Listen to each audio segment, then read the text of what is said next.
que tout commence par l'homme, plaçons alors l'homme au centre de toutes nos actions pour un meilleur lendemain de l'organisation de nos entreprises. Échange entre les jeunes et les gestionnaires des ressources humaines, tel est le thème de cette troisième conférence qui va bien sûr clôturer la deuxième édition de la journée de l'embauche. Pour ce faire, quand la tête est là, le genou ne porte pas de chapeau. Recevons, s'il vous plaît, dans une acclamation vivante, Monsieur le directeur général de 8 entreprises, le premier responsable de cette entreprise qui vous reçoit aujourd'hui, à travers ce concept 8 emplois.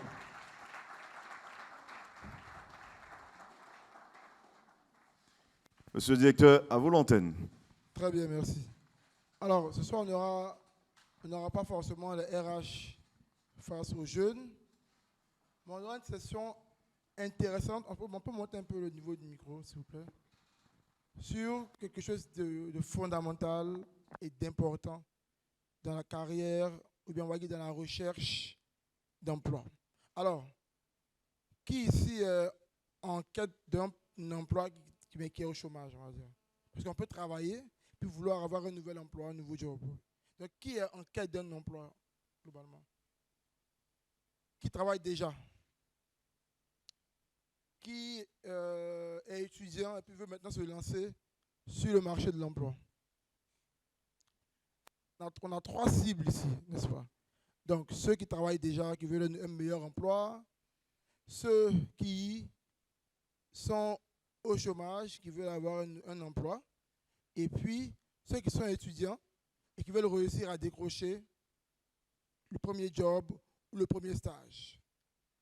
Alors, la première chose à laquelle on doit penser lorsqu'on est sur le marché de l'emploi, c'est de savoir quelle est ma valeur sur le marché de l'emploi. C'est très important parce que chacun de nous a une valeur sur le marché de l'emploi. Et vous allez voir qu'en 2 candidats, quand on choisit un et qu'on laisse l'autre, c'est parce qu'on estime que le deuxième a beaucoup plus de valeur que le premier.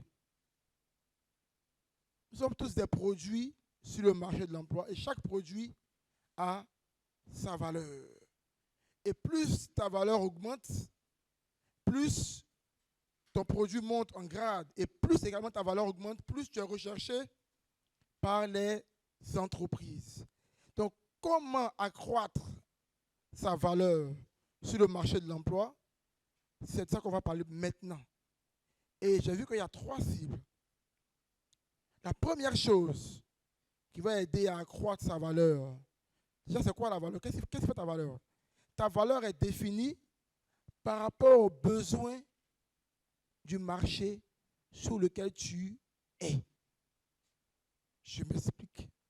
Si dans ton marché, tu es peut-être, on va dire, transitaire, et puis on dit que la base, ou bien les meilleurs, sont bilingues, si tu es bilingue, ta valeur augmente. Si tu n'es pas bilingue, ta valeur diminue.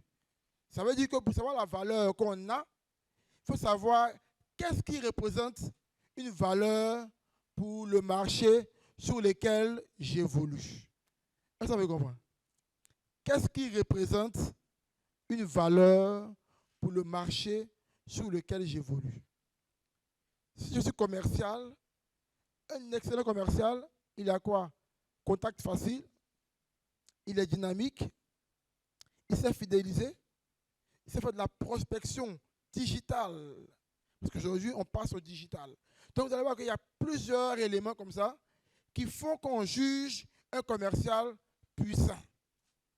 Qu'on juge un commercial comme le meilleur, pour lequel on peut investir 1 million, souvent 2 millions, souvent 3 millions comme salaire.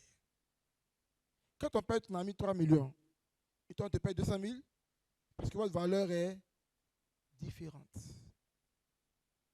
Donc quand tu sais qu'est-ce qui représente de la valeur pour le marché sur lequel tu évolues, ce que tu dois faire, c'est de chercher à avoir cette valeur-là. C'est important. Parce que tant que tu restes standard, tu n'auras pas en fait des choses excellentes. Vous savez, dans la vie, plus tu résous de gros challenges, plus tu deviens dangereux et tu montes en grade. Nous, 8 emplois, nos événements auparavant, là, ça touche en présentiel 230 personnes, 250 personnes. On a dit maintenant, on veut avoir 1000 personnes en présentiel. Pour l'édition 3, c'est un gros challenge. Pour nous, en tout cas. Pour d'autres, c'est petit. Pour nous, c'est un gros challenge. Mais on se fixe de gros challenges. Parce que quand on reçoit les gros challenges, notre niveau augmente. Notre valeur sur le marché de la Côte d'Ivoire aujourd'hui augmente. Parce qu'on va dire 8 emplois, elle est l'une des seules entreprises qui fait ça, ça, ça. Qu'est-ce qu'elle a fait? Résultat. Tac, tac, tac. Pour dire que quand tu travailles dans une entreprise, ta valeur se fait d'abord par tes résultats clés de succès. C'est pour ça que sur les CV des travailleurs, là, on s'en fout de tes missions, de tes tâches. On s'en fout. Excusez-moi, je suis un peu cash, c'est comme ça. Mais là, je suis cash, je suis très, très cash et véridique. Parce qu'on a besoin d'avoir la vérité. On dit, vous connaîtrez la vérité et la vérité vous affranchira. Tant que tu n'aimes pas entendre la vérité, même si elle est dure, tu vas demeurer dans le noir. Et tu vas tourner en rond. Quand tu es en entreprise, c'est qu'il faut ta valeur. C'est ce que tu as eu à apporter. Tes contributions, tes innovations, tes actions clés. Combien de tes travailleurs ici peuvent me dire, voici mes résultats. Voilà ce que j'ai accompli. Parce qu'aujourd'hui, si je viens dire que oui, 8 emplois organisent des formations pour les jeunes, 8 emplois font des événements, on me dit c'est bien. Ça, ce sont des missions, non? D'accord. Résultat. Tu as fait quoi? Ma valeur aujourd'hui est définie par mes résultats que j'obtiens. Et beaucoup font l'erreur de ne pas connaître les résultats, de ne pas suivre les résultats. Beaucoup vont dire, oui, moi je travaille sans objectif. Mais même si on ne t'a pas fixé d'objectif au travail, toi-même fixe-toi. Parce que, en définitive, tu travailles pour toi. Quand tu es embauché dans une entreprise, tu travailles d'abord pour toi. Parce que quand aujourd'hui, tu travailles à Deloitte, quand tu as de bons résultats, tu as de bons scores, ça te donne de la valeur. Et en d'ailleurs, on veut maintenant te recruter. On court. Regardez un peu Kolo Touré. J'aime bien les gens de Kolo Touré.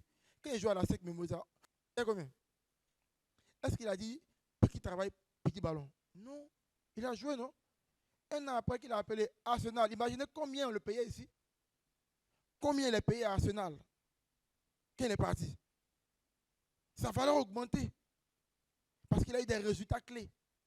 Quand on dit aujourd'hui 8 emplois, je ne viens pas dire oui, non, je dis voilà mes résultats. Ça parle à ma place. On ne parle pas trop, comme on dit, on ne parle plus trop. Voilà mes résultats. Voilà ce que j'ai accompli. C'est ça qui parle à ta place.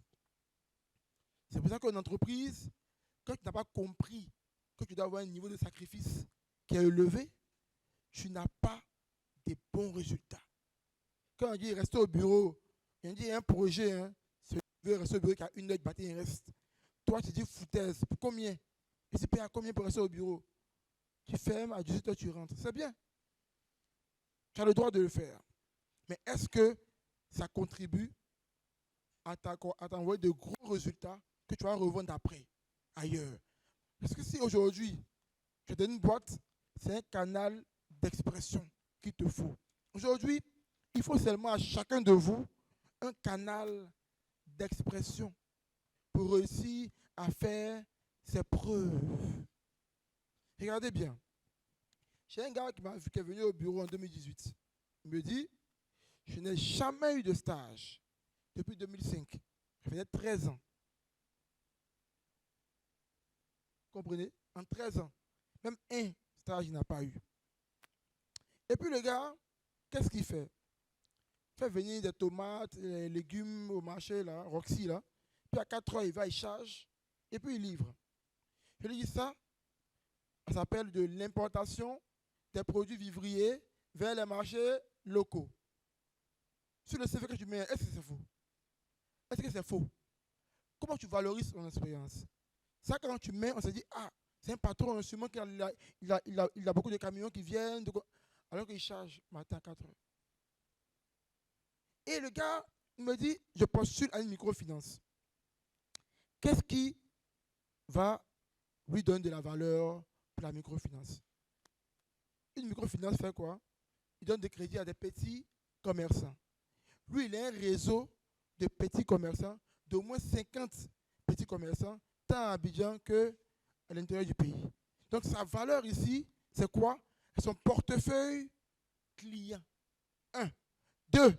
Il connaît l'environnement. Il connaît les besoins de ces gens-là.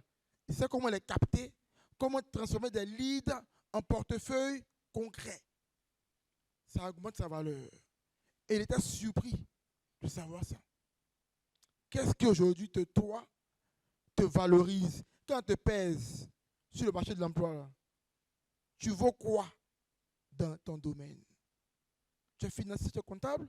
On dit, ah, pour être un excellent comptable, voilà le boss de comptabilité. Monsieur Basile, c'est mon frère, le patron de la compta. On dit, mais pour être un excellent comptable, il faut maîtriser Sahari Paix. Il faut. Toi, quand tu te prends, tu ne maîtrises pas Sahari Paix, tu ne maîtrises rien du tout, et puis tu es là comme ça. Ta valeur est à 1 sur le marché. Comment maintenant augmenter ma valeur? Parce que tu as une valeur. Chacun de vous ici, là, doit savoir c'est quoi sa valeur. Tu pèses quoi? Souvent, quand on va dans les conférences, souvent, ouais, on est entre nous, hein, les petits managers d'entreprise, on se bluffe un peu, les gens nous voient photo. Et souvent, on va dans les grandes conférences avec des big boss. C'est là que tu vois ce que tu pèses réellement. Si tu comprends.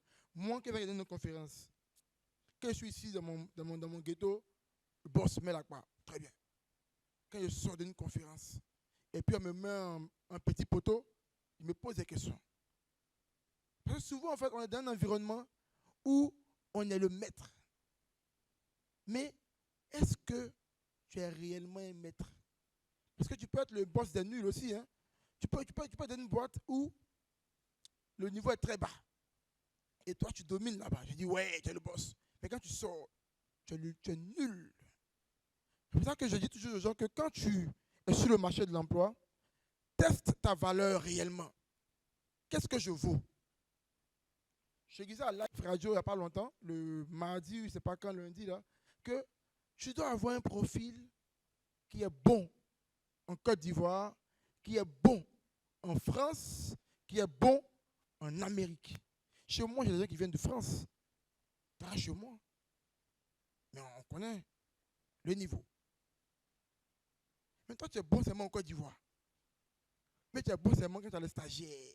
Mais quand tu mets toi, tes gars, c'est compliqué. Donc, il faut se poser les bonnes questions. Qu'est-ce que je vaux réellement? Et je l'ai dit au départ, qu'est-ce qui me donne de la valeur dans mon marché? Très souvent, on ne se pose pas de questions. Nous, on veut juste avancer. Mais comment tu avances si tu ne te poses pas les bonnes questions? J'ai eu un jeune qui est venu au bureau pour les rendez-vous de coach mail. Il me dit, oui, il a fini le master, il sort sur le marché. C'est maintenant, il se rend compte qu'il doit maîtriser ça. Il doit connaître ça. Il doit savoir ça. Il est dans le pain. Parce qu'en vrai, il pensait qu'avec son master, or, il n'a pas les compétences clés. Souvent, je demande aux gens, c'est quoi tes compétences clés? Ils sont là, ils peuvent rien me dire. C'est grave. J'ai eu un ami qui a fait 5 ans en géographie, master. Il dit, Mel, je veux, aide-moi. Il dit, ok. C'est quoi tes compétences clés? Il ne peut rien me dire. Il ne peut rien me dire. Beaucoup ici, quand on va dire, c'est quoi tes compétences clés? Posez-vous la question. Beaucoup sont de réfléchir maintenant. Mais en vrai, je ne sais rien faire. Beaucoup sont de dire, tu dis que tu es juriste, non? D'accord. Voilà le terrain. Tu peux faire quoi? Tu peux accomplir quoi? Voilà le projet. Tu peux rien faire. C'est quoi tes compétences clés? Et puis, est-ce que tes compétences clés sont des compétences poussées? Voilà ce qu'on fait. Première chose, il faut faire une introspection. Savoir quelles sont mes forces. D'après moi, ce que j'appelle force et puis ce que j'appelle faiblesse. Tes forces, c'est ce que tu dois avoir en toi pour réussir à performer. Et tes forces, ce n'est pas seulement des forces techniques. Beaucoup font l'erreur de penser que dans le monde du travail, tout est une affaire de technique. Des techniques. Des techniques. Mettez-moi l'image de la journée de l'embauche, s'il vous plaît, derrière. Ce n'est pas ça. Il y a aussi le volet comportemental et l'expérience de vie, l'expérience associative de tous les jours te donne des compétences. De chaque expérience, on tire une compétence. Imaginez quelqu'un qui fait cabine téléphonique, qui est assis au soleil, c'est 8h à 23h. Il est compétent parce qu'il est endurant. C'est une compétence qu'on tire de ça. J'ai été vite mis à part, c'est-à-dire je suis jeune, on m'a envoyé rapidement à dans une cité universitaire à 18 ans. C'est moi qui gère quand je suis malade. C'est moi qui gère tout. Tu es autonome. Compétence clé pour le marché de l'emploi. Je peux parler en public. Compétence clé. Savoir s'exprimer. Être éloquent. Aisance relationnelle. Compétence clé. Dans mon quartier, il y a le vieux Maroc qui fait les palpations. C'est-à-dire qu'il y a un vieux Maroc, lui, quand il passe, il fait 100 fois dans ta poche. Il pense que tu as, n'est-ce pas? Quand tu le vois dans le couloir, toi, tu passes quand même. Alors que tout le monde fuit. Tu es courageux. Mais en fait, je dis, souvent on pense que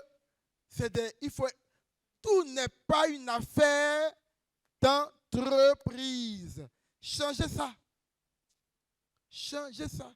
J'ai une amie qui est rentrée à la BAD. Elle est payée à 5 millions au budget. On lui dit, comment on fait un budget? Elle dit, monsieur, j'ai 5 000, je rentre au marché, je sors avec dépenses 5 000, ni plus ni moins. Ils ont commencé à rire. Ils ont applaudi. On l'a embauché. J'ai un ami qui était avec sa femme au Québec. Et puis on leur dit, est-ce que vous savez faire de l'assurance? Parce qu'ils ont postulé pour une assurance. Pour ils n'ont aucune expérience en assurance. Et puis la dame dit au recruteur, je suis assureur. Son mari dit, mais c'est quoi? Depuis quand tu es assureur? Elle dit, mais j'ai 4 enfants. Je sais quand un va tomber malade. Je sais comment régler. Mais oui, et c'est l'assurance d'abord. C'est ça d'abord l'assurance. Je suis peut-être chargé clientèle, mais je vends moi-même, ou bien je suis commercial.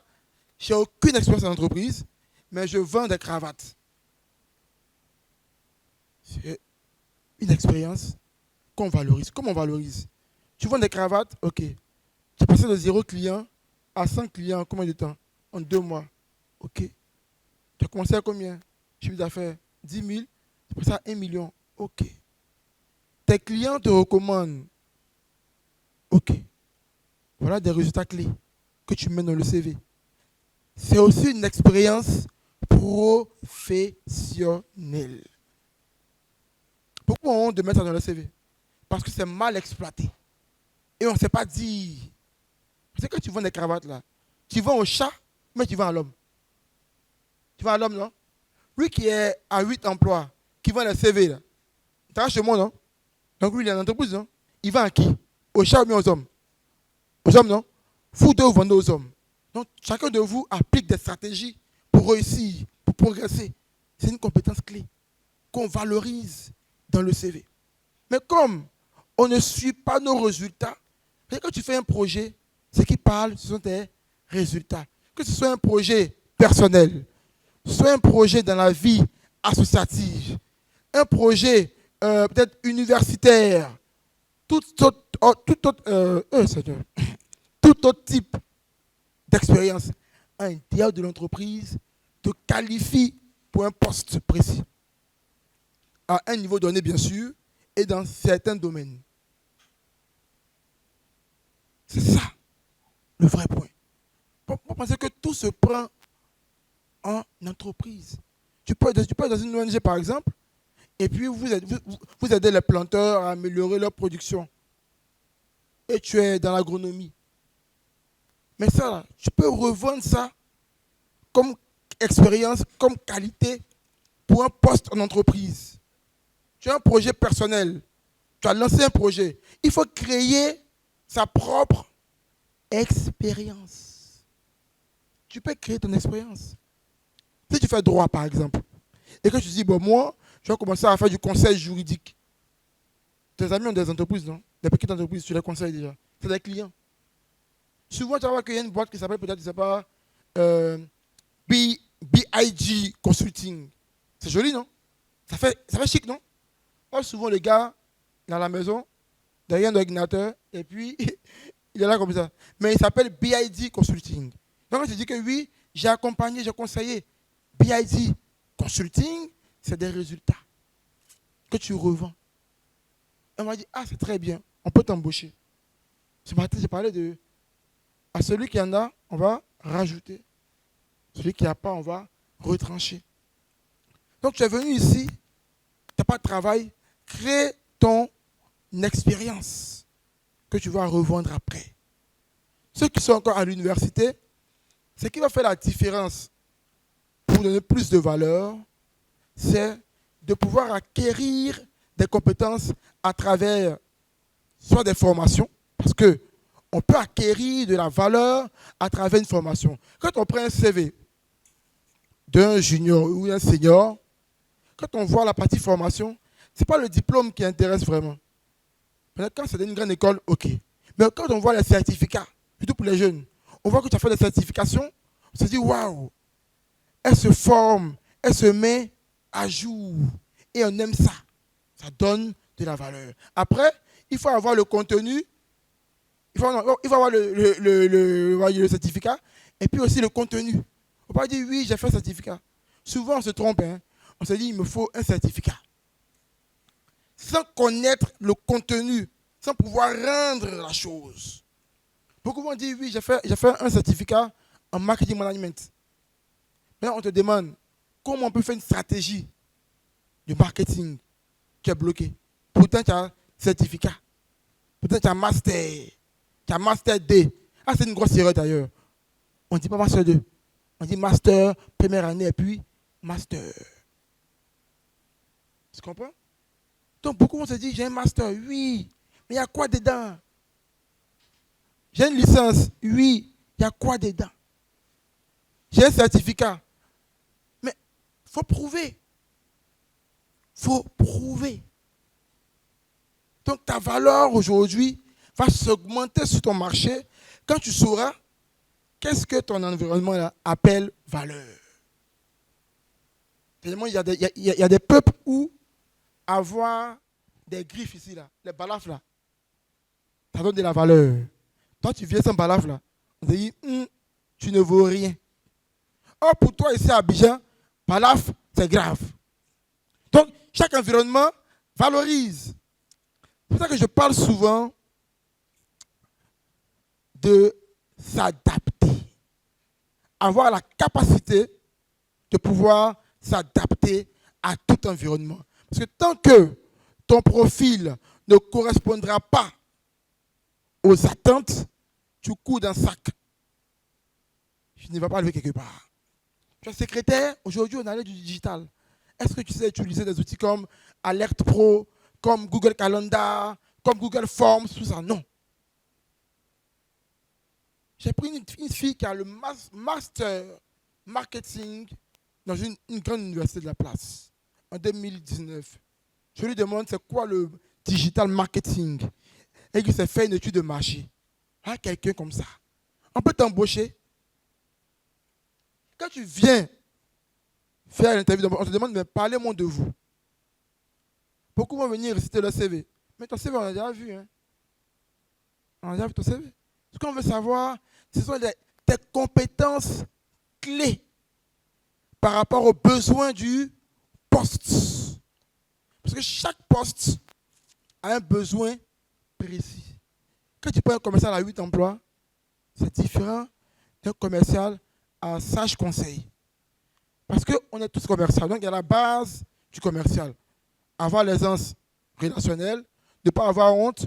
Même lui qui vend médicaments de Aoko, là, ou bien je ne sais pas de quoi, là, il doit être aussi dynamique, avoir aussi l'aisance relationnelle, ne pas avoir honte.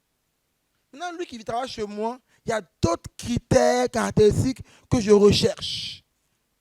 Un commercial qui est dans le luxe, on veut des atouts un peu différents de celui qui est ailleurs. Mais il y aura toujours la base. Et comme ça, on dit, on veut un gâteau. Gâteau, c'est gâteau, non? Mais il y a plusieurs compositions. C'est la même chose. Il faut savoir, est-ce que mon profil, souvent vous voyez une offre d'embauche, mais très souvent, je dis aux gens que ne postulez pas à outrance. Postulez intelligemment. Parce qu'après, ça touche le moral aussi. Tu es venu à la journée de l'embauche, tu as envoyé 15 CV, tu n'as pas appelé, tu es touché moralement. 15 CV, à chaque recruteur, ils étaient au moins 30. Il n'y a pas un qui t'a appelé. Mais quand tu prends le temps de voir, est-ce que ce que j'ai écrit là, ça correspond aux attentes des entreprises? Est-ce que quand on lit mon CV, on retrouve des éléments clés du poste là-dessus? Comme si moi je vous dis simplement, moi j'aime terre à terre. Je veux une cuisinière qui fait une nourriture africaine. Et pour ton CV, je vois conception de burgers, mini cakes, coupe cakes, chips. Mais du coup, j'avance. Tu es bien, hein? Tu es très bien, mais pas pour moi. Parce que moi, je cherche quelqu'un précis. Souvent, on prend ton CV, on dit on veut commercial. On prend, on voit dessus déjà à la base, communication, marketing. Ça n'est pas la même chose. Ça n'a rien à voir. Il y a des liens, mais ce n'est pas la même chose. On veut un gars qui fait développement. On a vu plein dans la journée là. Hein. On dit on veut un gars qui fait, peut-être, je ne sais pas, géologue, structuraliste. Toi, tu fais biologie, tu postules. Ou bien, souvent, tu as les compétences qu'il faut pour ça. Mais ton CV ne le dit pas. Un bon CV est celui qui est beau dans la forme, qui est bon dans le fond, et où on retrouve des éléments clés qui vous qualifient pour le poste. La valeur que tu as sur le marché de l'emploi détermine aussi ce que tu auras comme opportunité. Et souvent même, ça te limite. Une fois, pendant qu'on faisait la com pour la journée de l'embauche, j'ai dit au gars, on a mis un tableau au mur. Quoi. Quand on a un inscrit, on a mis à 1000. Quand on a un inscrit, on écrit, ou bien quand on a 10, on écrit 990. Ça diminue, on est content. Il dit, bon, il y a un de mes gars, va à Sokosé, achète des bonbons. Là, quand on va avoir une petite victoire, on partage les bonbons.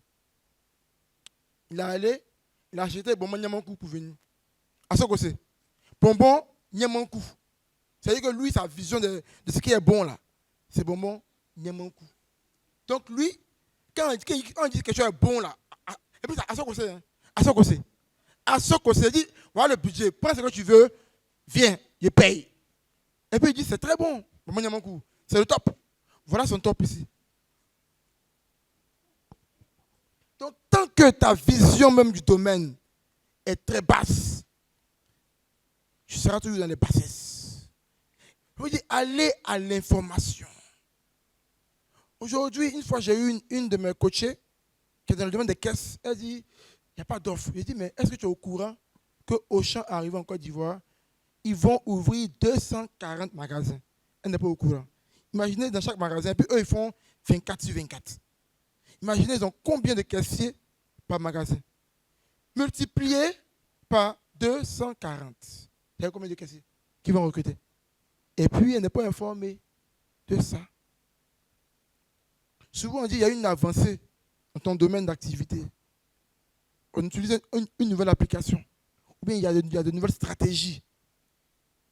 Toi qui n'es pas informé, ta valeur. Pendant que le monde évolue, toi tu restes statique.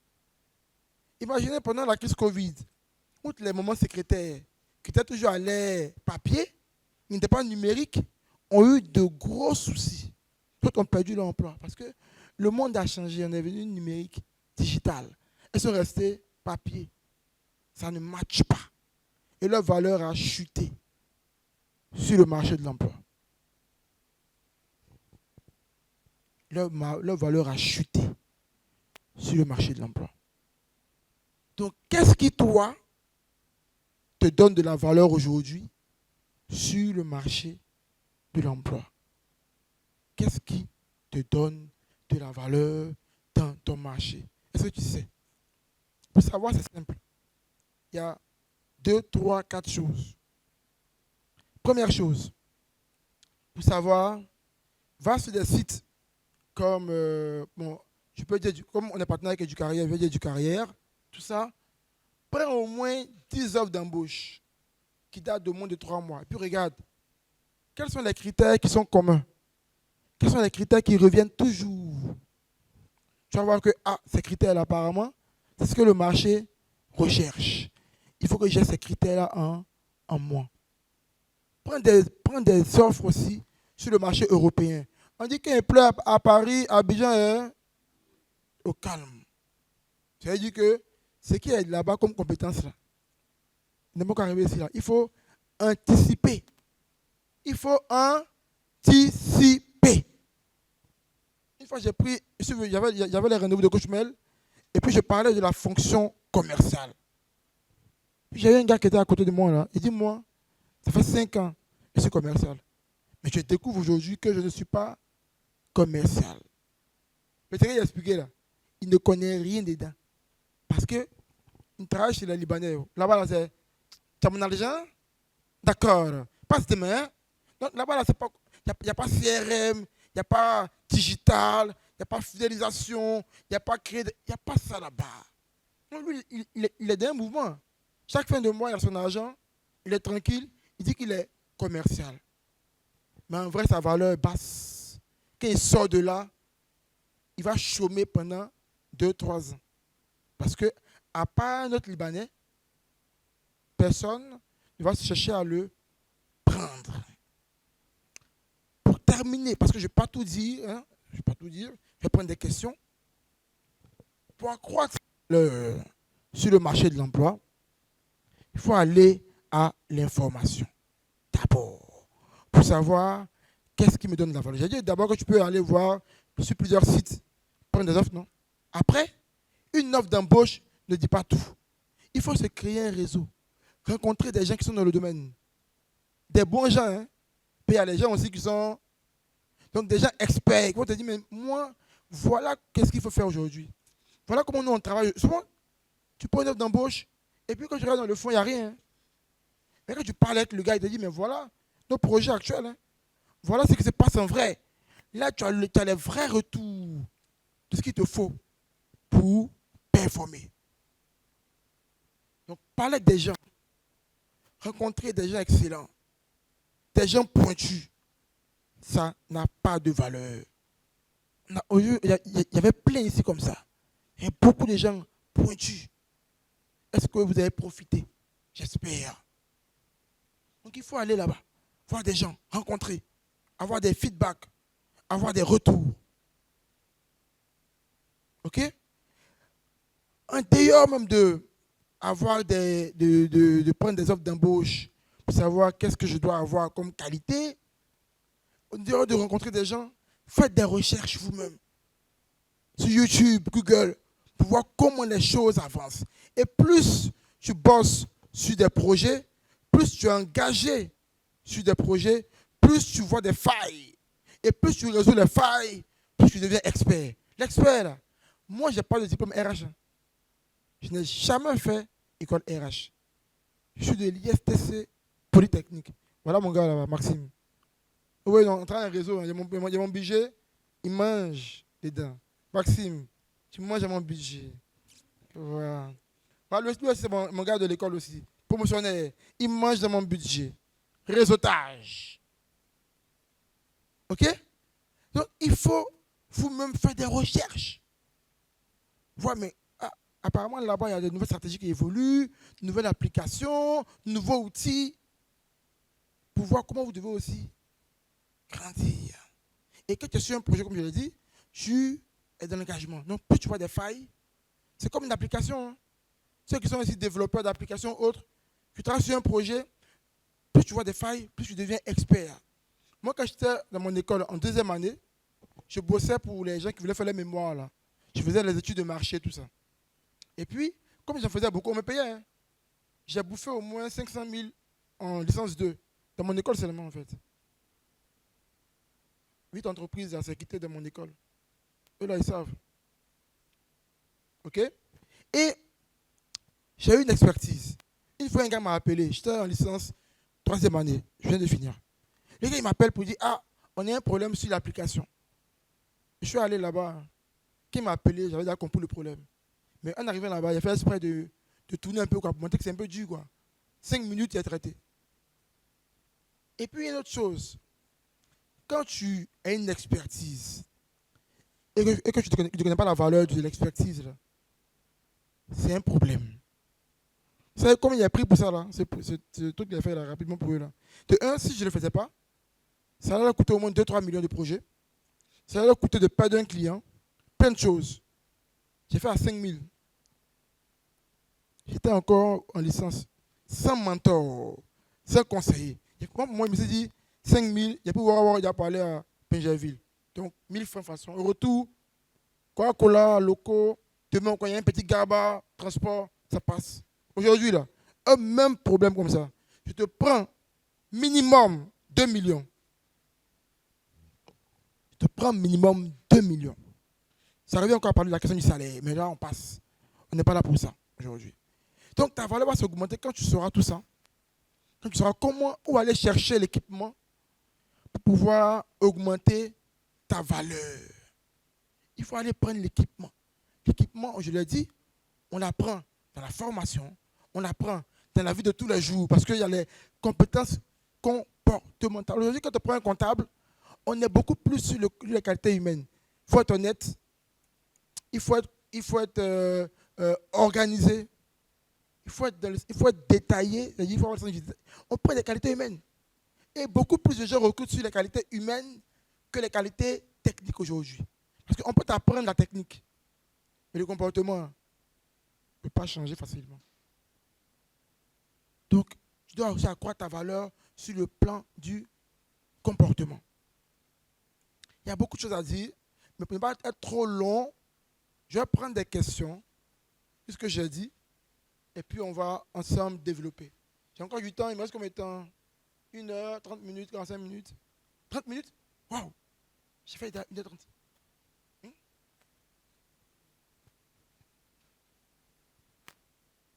On va prendre les questions maintenant rapidement. S'il y a des questions, évidemment, on va les prendre et puis je vais essayer de répondre rapidement aux questions. Si je ne peux pas arranger ça, dépend.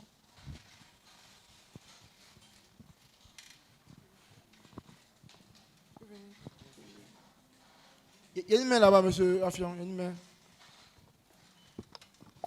Posez les questions. Hein. Ce n'est pas avoir en question. Posez les questions. Allô? Merci pour ce que vous avez dit tout à l'heure. Et moi, je ne suis pas arrivé à l'université, hein, comme vous le dites. Dans mes petites affaires, à mon petit niveau, j'ai laissé les cours parce que j'avais des soucis de famille. Et je me suis mis dans la vie active. Aujourd'hui, je vois beaucoup d'étudiants qui sortent de fin de cycle qui n'ont aucune connaissance en anglais. Or, beaucoup de sociétés de la place recrutent ceux qui ont au moins une expérience en anglais, qui savent se débrouiller en anglais. Donc, j'aimerais dire aux frères étudiants qui sont sur place ici de forcément avoir dans leur base de données, disons dans leurs références, avoir fait l'anglais. C'est très important. Merci. Merci beaucoup.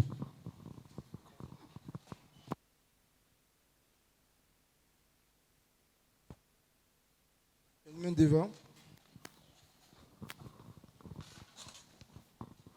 Bonsoir, messieurs, dames.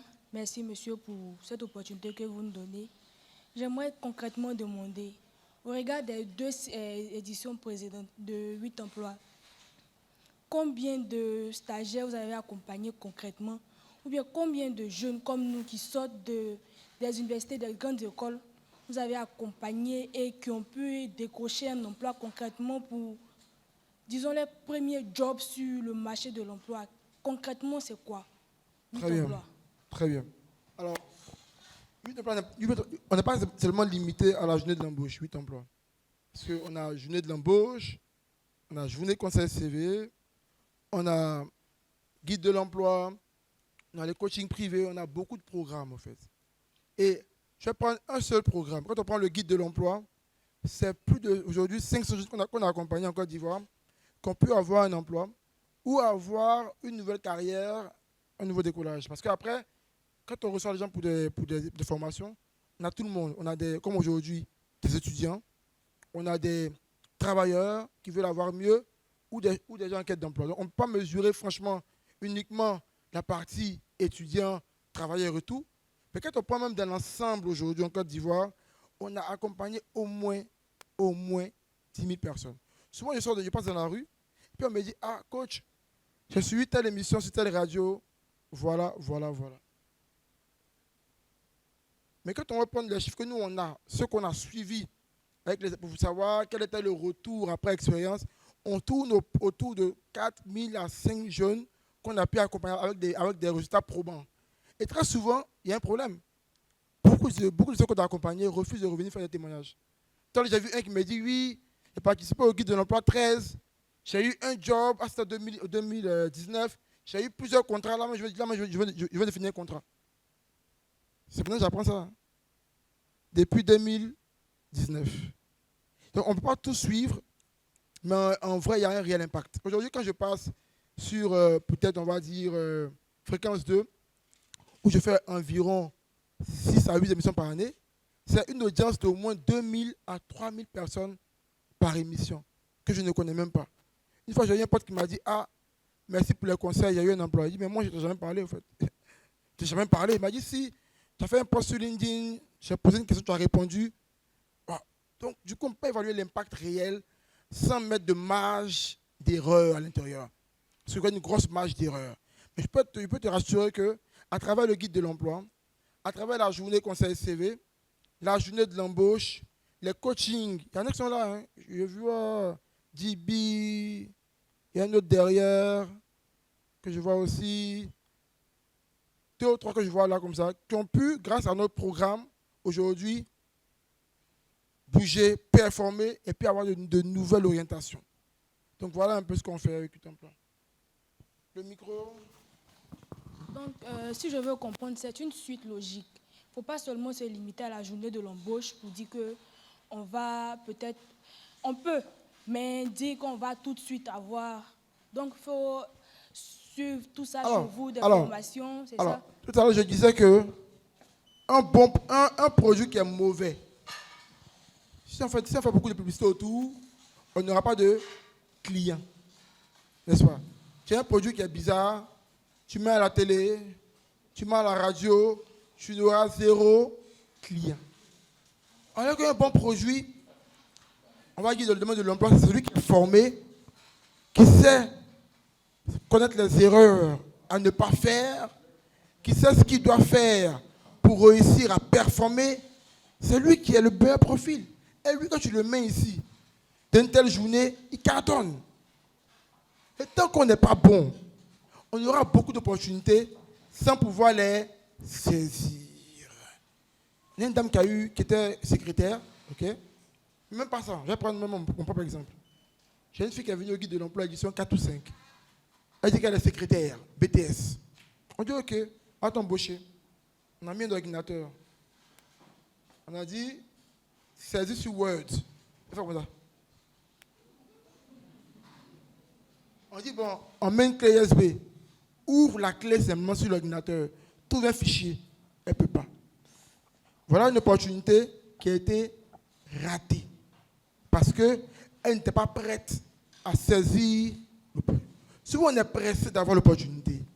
On vient à la journée de l'embauche. Mais si tu viens ici, que ton profil n'est pas bon, qui va te prendre? Qui va te prendre? Malheureusement, beaucoup m'ont donné de l'argent. Hein. Moi, je vais à la BBL samedi prochain. Je vais à la BBL samedi prochain. Je vais aller chiller un peu, mes gars. Donc, merci pour d'avoir payé les 5 000. Ça me donne un peu de sous. Mais beaucoup ont payé cadeau. Parce que votre profil n'est pas bon. vous n'avez pas les caractéristiques que votre domaine recherche. Tout à l'heure, beaucoup sont pour dire, oui, j'ai payé, j'ai postulé en ligne, je n'ai pas été retenu pour le recrutement en haut là-bas. Je vais vous dire la vérité. Les boîtes que vous avez vues là, disent qu'eux n'ont pas payé pour venir voir tout le monde. Ils veulent les meilleurs profils. Donc on doit trier. Sinon l'an prochain, ils ne viennent pas. Donc on doit trier les CV là. On a eu 3 recruteurs qui ont travaillé au bureau ce jeudi, de 18h à 23h pour trier les profils. C'est là que votre soir s'est joué. Jeudi soir, au haut du plateau. Donc on aurait dû trier. Parce qu'eux veulent avoir les meilleurs profils. Ils ont payé à 400 000. D'autres ont payé plus que ça pour venir s'asseoir ici. Donc d'autres sont pleins pour dire, j'ai postulé mon CV, je n'ai pas été retenu, mais ce n'est pas notre faute. Nous on trie pour envoyer le meilleur. Toi-même, mets-toi à leur place. Tu payes stand pour venir, c'est rare, hein? Tu payes stand pour venir aider les gens, recruter. 400 000, 800 000. Tu vas vouloir avoir forcément un niveau de profil.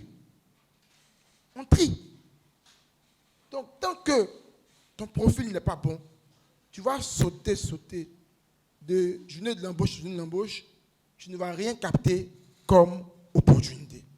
D'où l'importance de se former. On dit, mon peuple périt faute de connaissances. Pour sortir de l'ignorance. Souvent, c'est une erreur. Souvent, j'ai fait des guides de l'emploi avec des travailleurs, hein, beaucoup. Pour vous dire vraiment, beaucoup pensent que se former, c'est pour les juniors.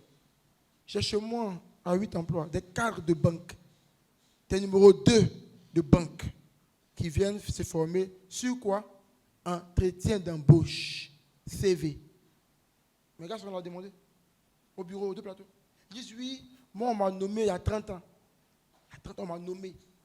Maintenant, il doit postuler. Comment on fait? Il paye 200 000, 300 000 pour venir au cabinet. Donc, tout le monde doit se former. Parce que tant que souvent, c'est une erreur que tu commets. Hein. Souvent, tu es bien. Tu fais un bon CV. Ton profil sort bien dessus. Mais quand tu postules en ligne, il y a des erreurs dans le mail. Soit il n'y a pas d'objet, soit il n'y a pas de corps de texte, soit c'est mal formulé, c'est écrit voici mon CV, voici joint mon CV, soit ton CV est mal renommé, ça bloque. Ça bloque. Et c'est ça. Et toi, il te faut juste savoir ça. Il te faut juste savoir ça. Et puis c'est fini. Pour d'autres, c'est comment ils se présentent à l'entretien d'embauche. Il leur faut juste ça. Et puis c'est fini. Eux, ils vont cartonner. Souvent, c'est comment tu relances les recruteurs qui fait qu'on te bloque. Souvent, c'est un comportement que tu as pendant les rendez-vous qui fait qu'on te bloque. Souvent, c'est parce que tu ne sais pas comment te mettre en lumière grâce au digital aujourd'hui. Il y a beaucoup de choses qu'il faut savoir sur le digital. Comment avoir le meilleur profil. Comment être recruté sans CV. Comment se créer un réseau puissant. C'est le réseau qui fait 8 emplois aujourd'hui. Je vous dis simple. En 2014, j'étais dans mon école, ISTC. J'organisais 8 comme jeux concours. Un concours dans ma classe d'abord, en première année. J'ai dit, bon, vu que je suis délégué, il faut que je crée un jeu concours qui va nous réunir, mais où on pourra apprendre des techniques de communication. J'ai commencé d'abord dans ma classe. Après, le directeur dit, mais fais ça pour toute l'école. Donc, j'ai fait 8 comme pour toute l'école, pour tout ISTC. Après, j'ai dit, on va aller au concours national. Et comme je me faisais remarquer, quand on a fini le parcours de licence, on dit déposez vos CV. J'ai dit non, moi, je crée mon entreprise. Ça ne m'intéresse pas. Tous mes amis ont déposé. Moi, il n'est pas déposé. On m'a appelé 3 fois. En deuxième année, ils ont pris les 7 meilleurs étudiants pour aller faire un stage. Mais là-bas, encore, j'ai cartonné. J'ai fait partie mon boss sur un projet de 28 millions. Un projet qui n'a même pas eu lieu. Hein. C'est-à-dire, mon gars m'a dit, on veut acheter de vos trucs là, facture 28 millions. Mon boss se déplace pour aller signer le contrat de 28 mois, 28 un stagiaire qui vient d'arriver. Depuis ce jour, il m'a respecté. Jusqu'à me dire dans son bureau, qui lui donne de l'argent? Un boss, hein. Il prend un stagiaire qui est encore à l'école. Et puis il lui dit, lui là, il me doit 1 million. Hein. Il me doit confiance. Et là encore, j'ai pu rencontrer une dame qui s'appelle Sonia Borini. J'ai un pote à qui je disais, mais moi je pose une boîte là, voilà ce qu'on fait. Il m'a dit, viens Mike, rentre dans mon entreprise, présente tes projets. Je l'ai fait, j'ai eu des clients, et puis elle a apprécié comment je travaillais avec elle au fait. Elle a apprécié. On s'est revus en 2018. Tu vois un bâtiment au plateau d'une grande institution. Elle dit, mais tu fais quoi? Il dit, non, j'ai créé mon entreprise. Elle dit, ok, que moi je bosse ici maintenant. On se rappelle. C'est de là que ma galère est sortie. Le projet a commencé 2 millions, 6 millions, 8 millions. Réseau. Comment se construire un réseau? Autant de choses qui peuvent te créer. Souvent tu es bon, tu es très bon, mais tu n'as pas les connexions. Tu n'as pas les connexions. Ne pensez pas que c'est balin d'avoir un réseau. C'est très bien. C'est très bien d'avoir des réseaux. Moi, j'étais. Tout à l'heure, bon, je ne vais pas le dire ici, il y a la caméra qui est là. Mais souvent on me demande un profil. On dit, ah, Mel, il faut nous recommander un profil. Mais si mon cousin que je connais est bon, qu'il est réellement bon, pourquoi moi je vais t'appeler? Pourquoi je vais aller voir ailleurs s'il est là tout près? Si le monsieur qui est là me parle à la fin que voilà mes compétences clés, je vois qu'il est bon. Demain on dit non, on veut lancer un recrutement. Il dit non, c'est pas la peine, il y a un profil. En quoi c'est mauvais? C'est une connexion. Et le monde évolue par connexion. On dit, c'est l'homme qui fait l'homme. Connexion, réseau. Donc souvent, il te faut juste savoir comment bâtir ton réseau. Et puis toi, pour toi, est gagné.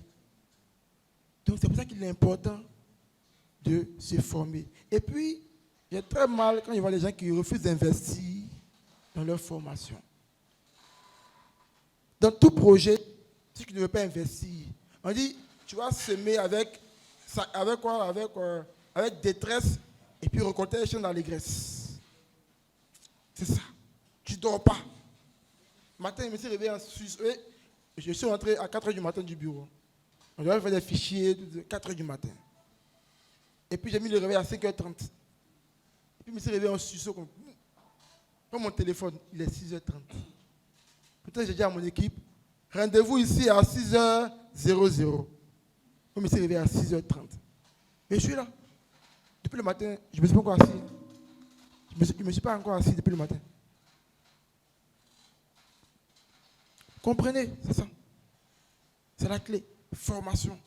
Pour sortir de l'ignorance. Mais il faut être prêt à mettre les moyens pour performer, pour progresser.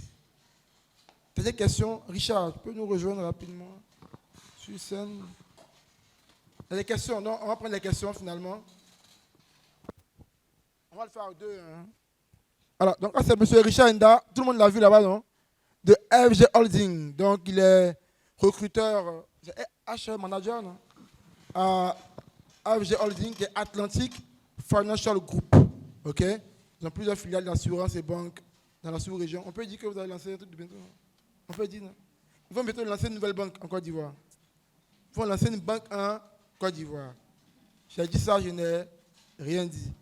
Regardez là, à la fin, là, il y a un coin là, vous le serrez. Dans le coin là-bas, vous le serrez là-bas. Qu'est-ce que vous m'embauchez? OK? Donc on prend les questions, on va répondre à deux, comme on est deux, et puis on va avancer. Merci beaucoup, on y va? Bonsoir tout le monde. Bonsoir.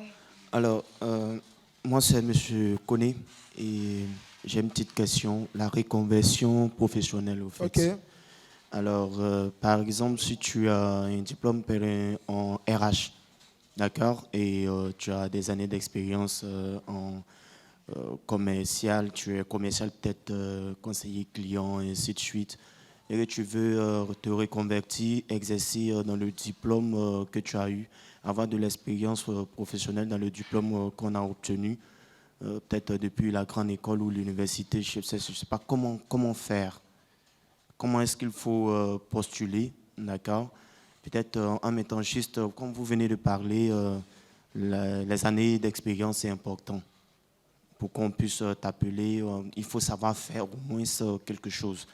Il faut savoir faire quelque chose, mais tu n'as pas d'années d'expérience dans ta formation et tu aspires vraiment à pouvoir exercer dans ce que tu as appris à l'université ou bien dans la grande école, au fait. Donc, je ne sais pas comment faire.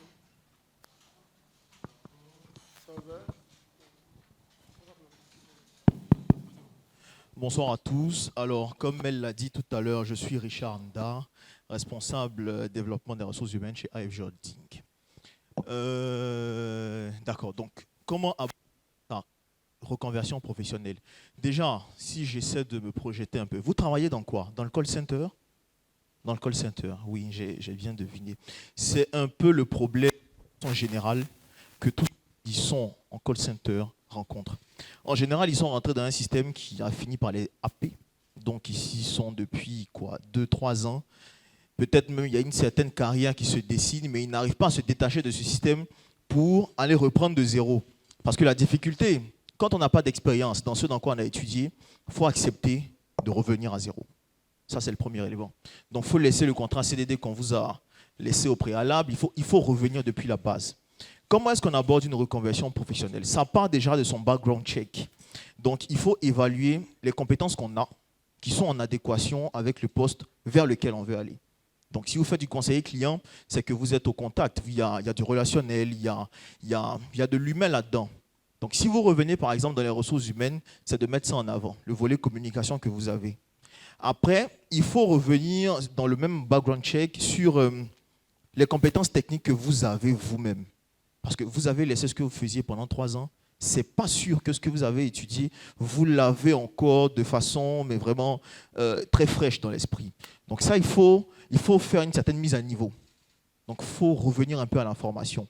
Et après, pour revenir à ce que je disais au départ, il y a beaucoup d'humilité là-dedans. Il faut accepter de revenir à la plus basse des fonctions.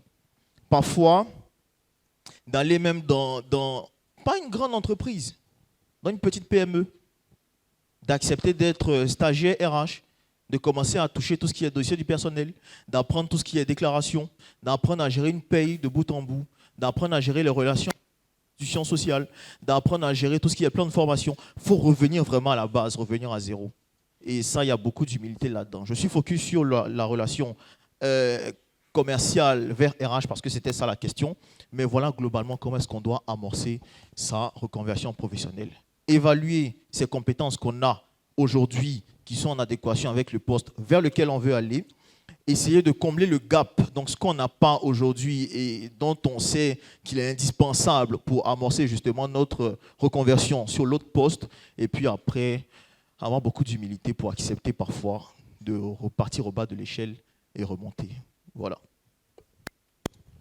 Très bien. Une autre question. Mais avant de revenir à l'autre question, il a parlé d'années d'expérience. Ce qui est important, ce n'est pas le nombre d'années d'expérience. L'expérience, ce n'est pas le nombre d'années. C'est la somme de la qualité des projets que vous avez réalisés, de vos résultats, de vos compétences qui fait l'expérience. Je prends toujours l'exemple simple, et puis on comprend. Regardez Mbappé. Mbappé, le joueur français, là. OK? Il joue depuis 2018, ou je crois 2017. Ça fait 5 ans qu'il joue au football, n'est-ce pas? Entre Mbappé, qui joue depuis 2017, et puis Koudou Laurent, qui joue à FC Gagnoa depuis 2002, qui a plus d'expérience? Entre Mbappé et puis Koudou Laurent, entre les deux là, qui a beaucoup plus d'expérience? Mbappé, non? Donc vous avez compris. Parce que Mbappé, son schéma dans lequel il évolue n'a rien à voir avec le schéma de Koudou Laurent. Les terrains sur lesquels il joue, les niveaux de compétition, les collaborateurs, le niveau des challenges n'est pas comparable. Je peux arriver sur un marché en 2 ans, qui en a depuis 15 ans, et puis il y a plus d'expérience que toi. L'expérience n'a de valeur que si elle répond aux besoins actuels du marché. Je le dis toujours quand je prends le micro. Tu as 15 ans, très bien. Est-ce que tes 15 ans permettent de pouvoir résoudre de manière efficace les problèmes? Souvent, quand il y a un doyen qui est bon, quand le doyen dit on tourne à gauche, on tourne à gauche. Et quand tu tournes, tu vois que, ah, doyen, Tu avais raison, on n'avait rien vu. Hein. Ça, c'est l'expérience. Donc, tu peux avoir 2 ans. Souvent, on se minimise. On dit, oui, j'ai que 6 mois. Mais c'est dans les 6 mois-là, tu as travaillé sur des projets innovants.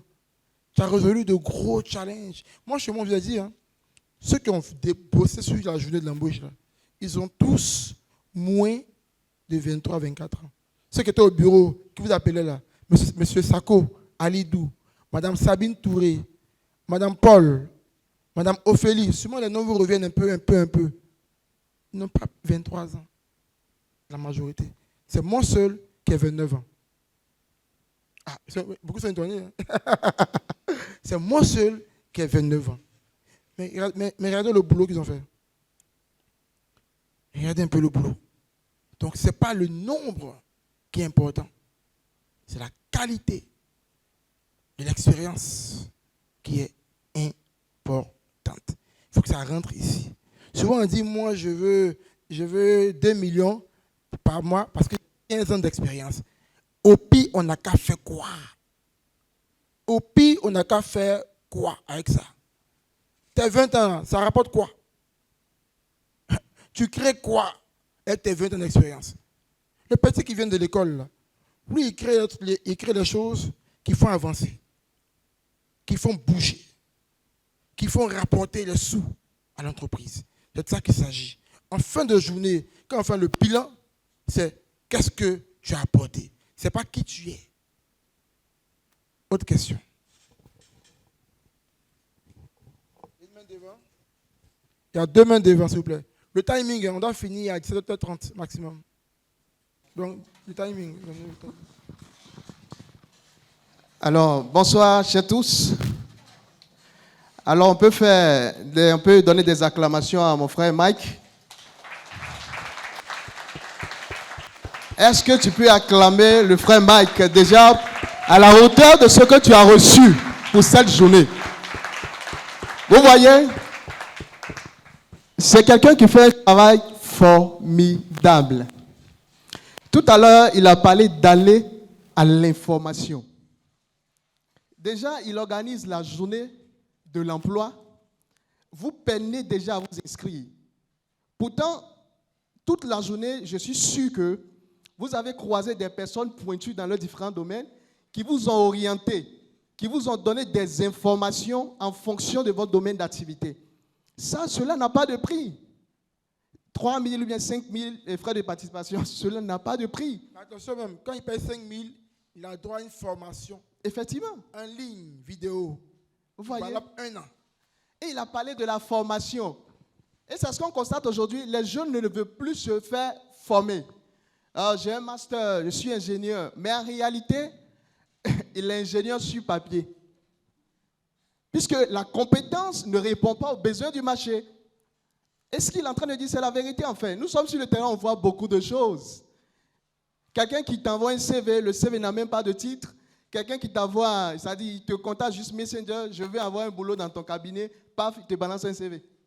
Vous voyez? Donc, il est en train de faire un travail formidable. Donc, suivez tout ce qu'il est en train de dire et essayez de mettre cela en pratique surtout. Et j'ai constaté quand même, j'ai vu quand même les interventions des uns et des autres. Il a parlé de s'ouvrir aux opportunités. Mais tout à l'heure, vous voyez, vous ne savez même pas se faire vendre. Tout à l'heure, il y a un responsable qui est devant vous, il vous donne la parole, posez des questions. Si j'étais à votre place, j'allais tout de suite vendre mes compétences. On ne sait jamais, nous sommes combien dans la salle, et quels sont les responsables. Peut-être quelqu'un, juste après que je dépose le micro, quelqu'un peut venir vers moi. Bon, en fait, tu viens de parler de quelque chose, ça m'intéresse pour mon entreprise. Vous voyez, ouvrez-vous aux opportunités. Et ceux qui sont venus ici aujourd'hui, en tout cas, je peux dire que c'est un cadeau que Mike est en train de faire. Essayez de mettre tout ce qu'il est en train de dire en pratique et vous-même, vous verrez. Mike, acclamons encore notre frère parce qu'il est en train de faire un travail. Mike, que Dieu te bénisse. Amen, amen, amen, amen.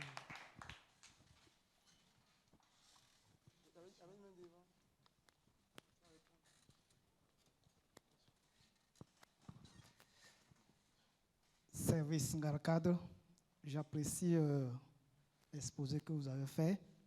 Je voudrais aussi profiter de l'occasion pour poser 2 ou 3 questions aux recruteurs. Je crois que souvent, au moment de recrutement, à la fin, quelquefois, on demande la fourchette du paiement.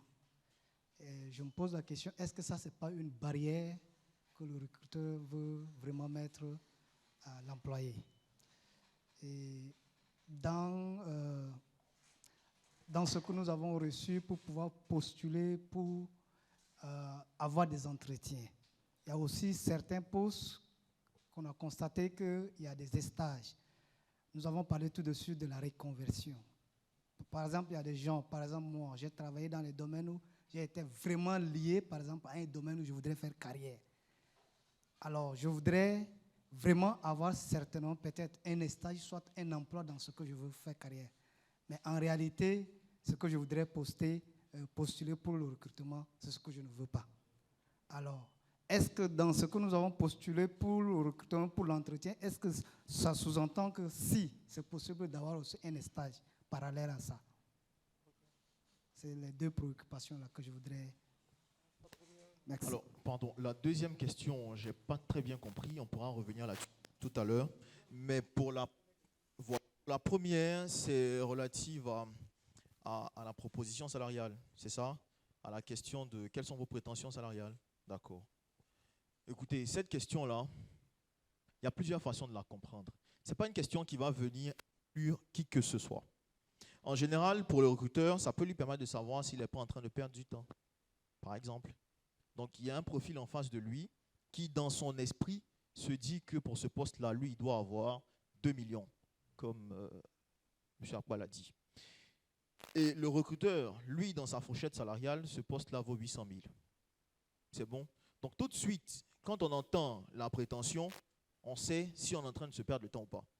Donc, tout de suite, on optimise. Le métier de recrutement est très difficile. Très, très difficile. Je peux vous le garantir. Ça prend du temps. Parfois, au final, pour n'aboutir à rien, parce qu'on n'a pas trouvé ce qu'on recherchait. Donc, au début, on place mais vraiment, et chacun sa pratique. Après, je ne dis pas que toutes les pratiques sont bonnes. Mais on place vraiment toutes les lignes de procédure pour s'assurer qu'en bout de chaîne, on va avoir le résultat escompté. Donc, parfois, c'est pour se dire, OK, le candidat a une prétention, et parfois, dans sa lettre de motivation ou dans sa candidature, il a mentionné qu'il était flexible. Comprenez? Ça veut dire qu'il est ouvert à la discussion. OK, le budget que j'ai peut me permettre de discuter avec lui. Et peut-être, vous savez, si on parle de rémunération, c'est pas que le salaire. Ça va? C'est pas que l'argent, c'est pas ce qui vous vient en poche à la fin du mois. Il y a tous les à côté, donc les avantages. OK, il ne peut pas vous donner 2 millions, mais il peut vous donner 800 000. Il peut, pour chacun de vos enfants, vous donner 500 à 600 000 francs de participation aux frais de scolarité annuels. Il peut vous donner, je ne sais pas moi, plein d'autres avantages de façon connexe, qui font que quand vous-même vous évaluez, écoutez, c'est tout bénéf pour vous, quoi. Vous voyez? Donc, c'est en tout cas moi, de ma position, quand je pose cette question, c'est pour savoir est-ce que le candidat aujourd'hui est aligné par rapport à moi, mon budget. Est-ce que mon budget permet de discuter avec lui? Est-ce qu'il est flexible ou pas? Il n'y a aucune question piège en entretien. Il faut retirer ça de son esprit tout de suite. Ça, je préfère le dire à tout l'auditoire. Il n'y a aucune question piège. Toutes les questions répondent à un besoin. Après, à vous d'avoir la verticalité nécessaire face à la question pour donner la réponse qui équivaut, c'est tout. On se suit? D'accord. Pour la seconde question, Alors, c'est une question qui était liée aux candidatures pour la jeune embauche. Très bien. Alors, si tu as postulé, beaucoup ont postulé pour le mauvais poste. Hein. Beaucoup, moi j'avais des gens qui étaient peut-être très bons en chargé de clientèle agricole, qui ont postulé dans conseiller client, par exemple. Donc, si tu fais une erreur dans les candidatures, nous, on tient compte de l'erreur. Hein. On tient compte de l'erreur. Mais par contre, tu peux te rattraper ici, parce qu'au networking, tu avais tout ce qu'il te fallait pour pouvoir te vendre. Toutes les entreprises AVG a fait un tour au networking, Deloitte au networking, Advance. Donc, si tu as raté la candidature en ligne, tu pouvais encore mieux te vendre au networking. Donc, il n'y a pas moyen de revoir la candidature maintenant. Beaucoup m'ont dit, oui, j'ai eu un message hier, je suis en Tunisie, je rentre lundi, mais je vais faire mon entretien en ligne. Impossible. Eux, ils sont disponibles vraiment, en fait, que pour aujourd'hui, avec nous. OK? Après, si le profil est intéressant, on peut soumettre pour dire, bon, voilà un profil qui aurait dû venir à la journée, mais qui a été empêché. Est-ce que le profil vous parle? Parce que ici, au networking, il n'y a pas de CV. Voyez bien les deux chemins. Au recrutement, ce chemin-là, on trie, on tamise. Donc, tu peux ne pas être retenu. Ici, on dit c'est libre. Va comme tu es, sans voir ton CV, et puis vends-toi réellement. Et là, avec plus de chances de réussir. Après, si ton profil est vraiment bon, quand on leur montre, ils vont courir dessus. Hein. Moi, souvent, je reçois un profil à 18h30. À 31, on appelle la personne. Elle est étonnée. Parce que quand on a un bon profil, on n'attend pas souvent parce qu'on fait exprès de ne pas appeler les gens, ou on fait exprès de ne pas... Mais non, mais quand un profil est bon, c'est comme si toi, tu veux investir sur un terrain, tu veux un bon terrain, directement, tu achètes. Tu as un bon ébrier, n'est-ce pas? Tu as bien le terrain. Tu comprends?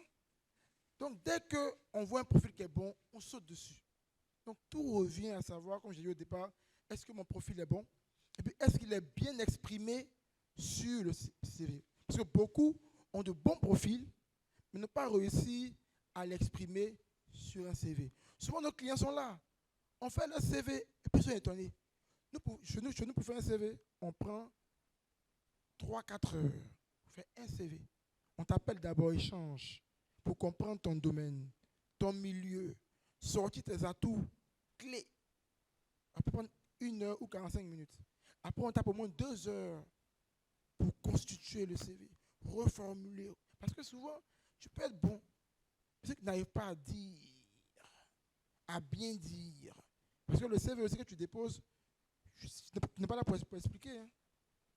Tu n'es pas là pour expliquer. Il faut que ça puisse vraiment bien transcrire ce que tu voulais transmettre. Voilà.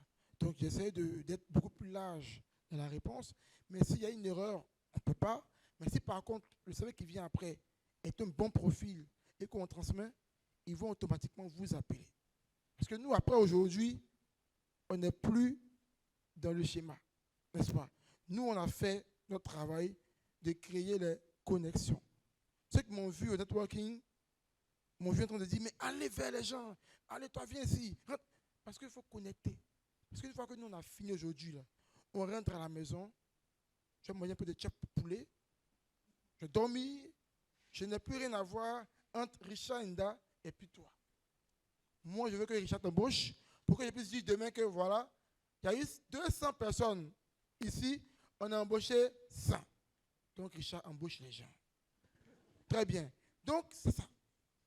Après, ici, on ne peut pas dire j'ai postulé, je n'ai pas été appelé. C'est eux. Nous, on ne gère plus le terrain. Autre question.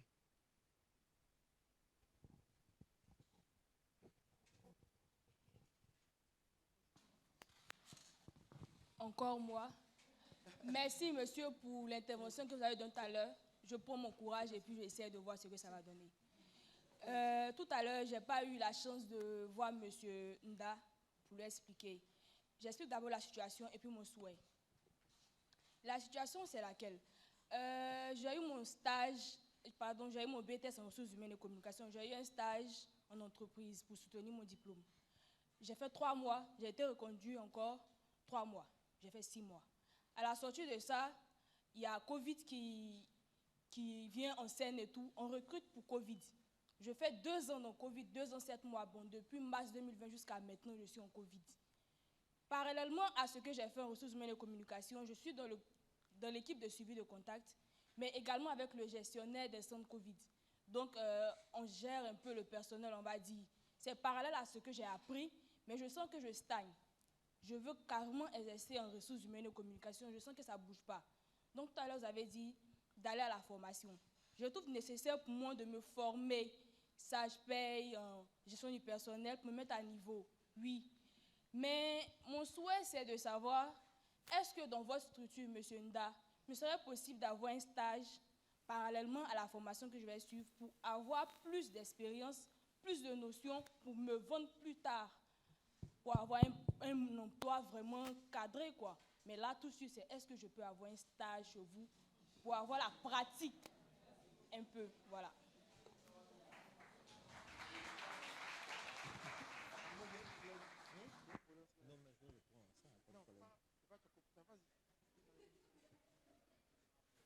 Alors, merci pour la question. J'ai bien compris que vous êtes dans un environnement. Aujourd'hui, vous souhaitez, un peu dans la question qui a été posée précédemment, aujourd'hui, vous souhaitez revenir dans le cœur de métier. Je termine déjà. Donc, vous souhaitez revenir dans le cœur de métier qui est le vôtre, les ressources humaines. Bon. Et vous me demandez si chez moi, et ça c'est pour terminer, si chez moi,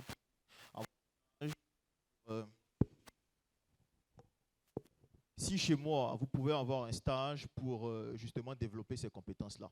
Bon, je vais vous dire une chose déjà pour commencer. Oui, vous pouvez avoir des stages partout. Mais après, on ne recrute pas parce qu'il faut recruter. Ça va? C'est pas... Bon, enfin, je n'ai pas envie de dire des trucs ici, mais ce n'est pas du bénévolat qu'on fait. Ça va? C'est du business. Et quand on recrute, c'est par rapport à un besoin. Toutes les entreprises n'ont pas les mêmes besoins. Moi, chez moi, j'ai une stagiaire. C'est bon. Donc, il y a Miss Pétier Nice qui est déjà ma stagiaire, qui est déjà là. Donc, elle est là, elle fait bien le job. Il n'y a pas de problème. J'aurais bien voulu, si j'avais une position, tout de suite, peut-être devant tous, pour faire un peu comme si je suis le bon et gentil recruteur, prendre votre CV, vous dire, écoutez, venez, lundi, on s'entretient, mais je n'ai pas cette possibilité parce que je n'ai pas ce besoin. Vous voyez? Donc, ça, c'est pour mon compte et c'est pour AFG Holding. Comment est-ce qu'aujourd'hui, sans passer par moi, vous pouvez trouver une opportunité? Ça en revient à la réponse que j'ai donnée. Vous-même, vous avez identifié les lacunes que vous avez. Aujourd'hui, si vous voulez vous vendre face à un recruteur, quels sont les domaines des ressources humaines que vous maîtrisez? Vous avez fait savoir que vous ne maîtrisez pas SagePay. Vous ne maîtrisez pas peut-être voilà, tout ce qui est gestion du personnel et tout, vous ne maîtrisez pas. C'est de revenir à ces fondamentaux. Parce que je vous assure, dans les ressources humaines, les fondamentaux, c'est l'administration du personnel. Aujourd'hui, quelqu'un rentre, il faut savoir qu'on doit prendre sa pièce d'identité. Il faut savoir qu'on doit prendre son extrait original pour pouvoir le déclarer en CNPS, prendre les photos. C'est de revenir aux fondamentaux. Donc, est-ce que ça, déjà, vous maîtrisez? Si vous maîtrisez ça, il faut maintenant savoir organiser sa recherche. Je pense aussi que c'est le type d'action, Mel, que tu développes en termes de formation. Recherche d'emploi. Il faut savoir organiser, structurer sa recherche. Et je vous assure, si c'est pour vous dire qu'il y a travail en Côte d'Ivoire, il y en a. Il y en a beaucoup même. Il y en a beaucoup. Sans vantardise, hein. Tout le monde dans cette salle, peut-être c'est une question de comment est-ce qu'on oriente sa façon de postuler, sa façon d'orienter sa recherche. Tout le monde dans cette salle, d'aujourd'hui jusqu'à la fin du premier trimestre 2023, peut trouver quelque chose à faire. Je vous l'assure. Il suffit juste de savoir structurer sa recherche, être constant dans la mesure. Et c'est à cette constance-là que la réussite répondra. Vous voyez? Donc, voilà, c'était ça ma réponse à votre question. Alors, moi, par contre, j'ai un problème. J'ai un gros problème. Elle a dit tout à l'heure, elle veut performer dans les ressources humaines et communication. J'ai un gros problème. Les ressources humaines, peut-être que tu n'as pas entendu, hein, t'as pas entendu, mais ça n'a rien à voir avec la communication. C'est une grosse erreur que les gens font. Les ressources humaines n'ont rien à voir avec la communication. Donc, tout part déjà de ta vision. Quelle direction tu donnes à ta vie? Là, c'est déjà erroné. Peut-être que tu veux réussir dans les ressources humaines de communication. Est-ce que j'ai entendu?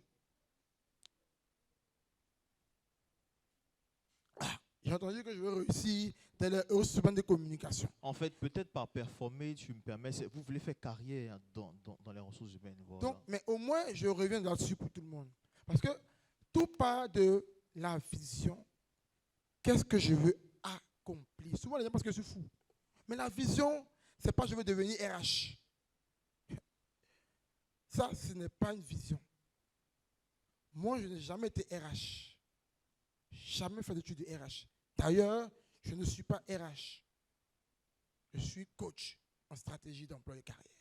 Mais quand on regarde ce que j'ai accompli, conclusion, on me prend pour un RH.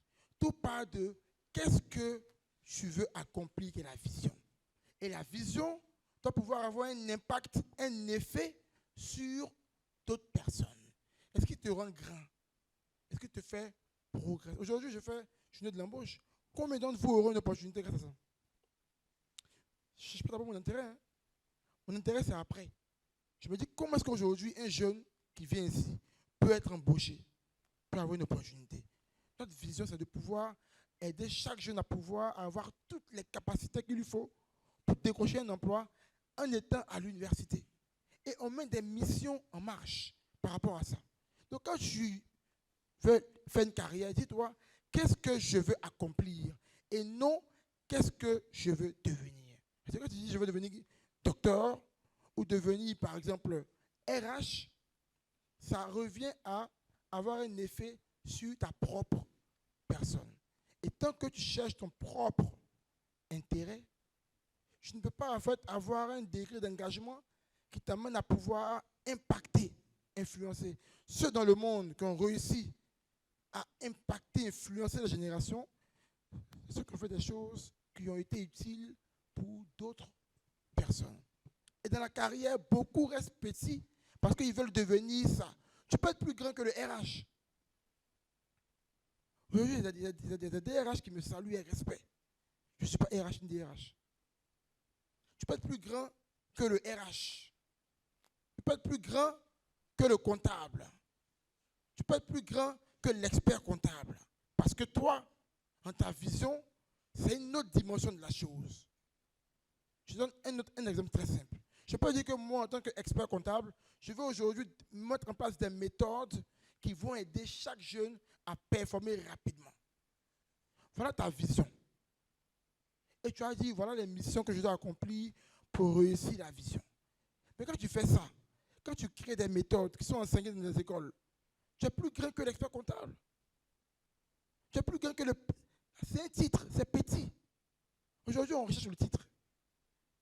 Il faut avoir une vision qui te donne une direction à ta vie et qui t'emmène à faire des choses excellentes. Et donc la conclusion sera de dire, vu que tu as fait ça, tu as fait de telles choses, tu es donc un grand expert comptable. Vous voyez, Drogba aujourd'hui, est-ce qu'il doit dire, je suis un grand footballeur? On dit, Drogba a fait quoi? Drogba a fait ci, il a fait ça, il a fait ça. Conclusion, il est plus grand même qu'un grand footballeur. Il faut que ta vision dépasse le petit poste que tu vas avoir là. C'est trop petit. Et beaucoup sont là, moi je veux devenir ça. Moi je veux devenir ça. Regardez en Côte d'Ivoire, quand je prends Stan Zézé, il y a beaucoup de gens peut-être qui font aussi de la notation, hein, comme lui. Mais lui, il a développé un autre pan. Il est utile pour les gens. Donc il est plus grand que celui qui fait comme lui de la notation. Peut-être tu vas voir dans le fond, peut-être dans le même niveau. Mais sa vision est grande. Il ne faut pas dire, moi, je veux être un bon RH. C'est bien. C'est objectif. Mais quelle est ta vision? Qu'est-ce que tu veux accomplir? Et tu seras guidé par ça. Et très souvent, quand on est guidé par accomplir une mission pour les autres, on a beaucoup plus d'engagement. Celui qui veut devenir RH, c'est peut-être qu'il veut, on va dire, avoir un bon salaire, ok, il va avoir des compétences, tout ça. Celui qui veut aider chaque employé à être performant, parce que c'est aussi le rôle du RH, il a un niveau d'engagement pas possible. Il se dépasse, il se surpasse, il travaille longtemps, il se forme, il s'engage et il devient dangereux que le simple qui voulait devenir RH. Il ne faut pas vouloir devenir RH. Il ne faut pas vouloir devenir comptable. Il faut avoir une vision. Pour chercher à accomplir sa vision professionnelle.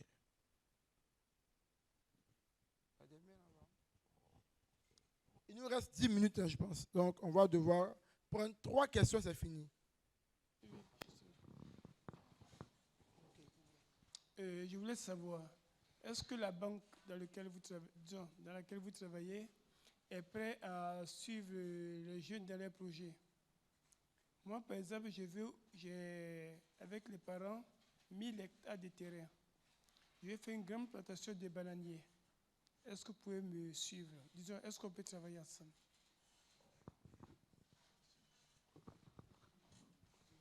Bon, Bon, d'accord, là, je m'attendais plus à des questions, mais il n'y a pas de problème. Ce qu'il faut savoir, c'est que Atlantic Financial Group, aujourd'hui, n'a pas encore d'activité en Côte d'Ivoire.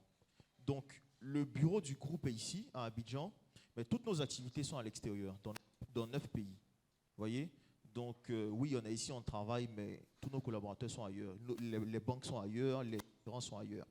Du coup, ici, on n'a pas d'entité ou d'institution qui puisse vous accompagner.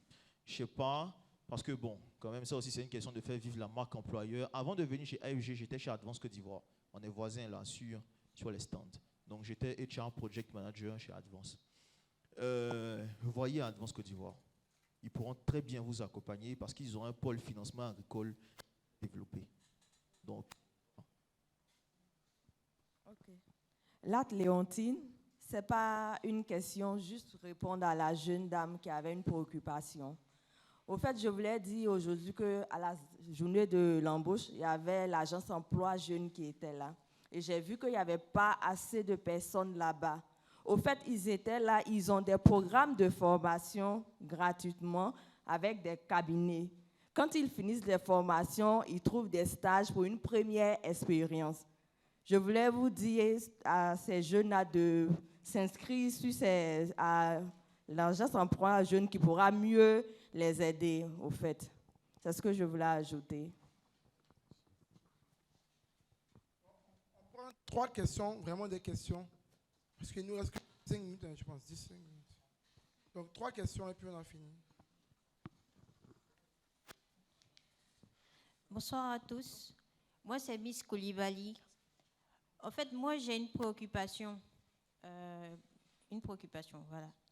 Donc, ces derniers temps, en postulant à des offres, j'ai remarqué quelque chose. C'est-à-dire que lorsqu'on postule, par exemple, pour un stage, très souvent, on nous demande d'avoir une expérience réussie. Voilà. Donc, puisqu'on a M. Nda qui est là, donc je voulais lui poser la question. Puisque très souvent, nous, quand on postule à des stages, par exemple, on s'attend à quand même apprendre quelque chose et donc ajouter de la pratique aux connaissances théoriques que nous avons. Donc, lorsqu'on nous demande d'avoir, par exemple, une expérience réussie, à quoi est-ce que ça répond? Merci. d'accord. Aujourd'hui, la Mel, on dirait que tu m'as eu. Hein. Ah ouais. Très bien. Non, mais ça fait plaisir en tout cas d'échanger sur ces thématiques. Lorsqu'on vous parle de stage avec expérience réussie, déjà assurez-vous de savoir quel est le type de contrat de stage qu'on va vous proposer. Vous savez, il y en a 2. Il y a le stage école et le stage de qualification et d'expérience professionnelle. Vous voyez?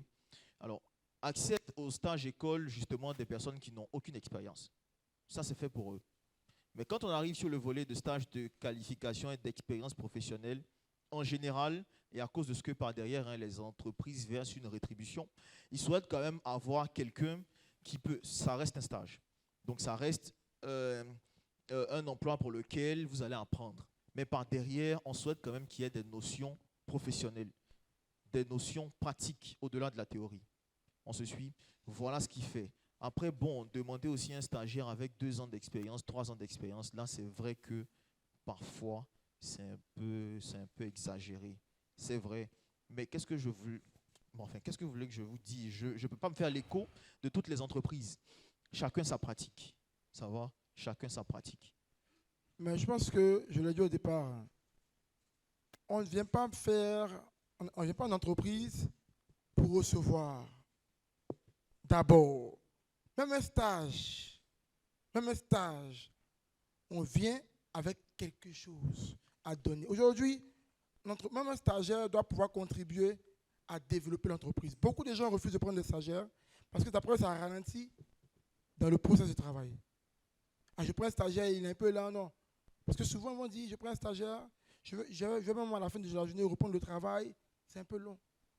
Et comment aujourd'hui avoir soi-même de l'expérience sans aller en entreprise? Je l'ai expliqué ici. Il y a la vie aujourd'hui associative qui est très ouverte. Il pourra en dire plus et large sur l'expérience à avoir là-bas. Il y a aussi l'expérience de vie pratique que tu peux avoir, qui peut faire la différence. Ce n'est pas que l'entreprise. Quand tu fais un stage, il faut pouvoir dire, moi, j'apporte ma disponibilité. Moi, j'apporte ma capacité à anticiper. Moi, j'apporte ma proactivité. Souvent, sur des projets, ce n'est pas la technique qui fait la différence. Aujourd'hui, j'ai pris des jeunes pour travailler. Je dis, on finit à 4 h du matin, 2 h du matin. Donc, il faut être endurant. Là, on n'est plus dans la capacité technique, on est dans vraiment dans les qualités humaines. Donc, souvent, quand on dit expérience réussie, tu dois pouvoir, toi aussi, avant même de pouvoir demander une stage d'entreprise, te créer de l'expérience. Et dès que tu es en première année, deuxième année, cherche à travailler sur des projets. Cherche à pouvoir intégrer des organisations où tu peux apprendre. Et puis dire à une entreprise, j'ai le BTS, mais j'ai 2 ans d'expérience. Parce que j'ai eu à faire ça, j'ai eu à faire ça. Souvent, on néglige nos expériences qu'on a eu à avoir auparavant.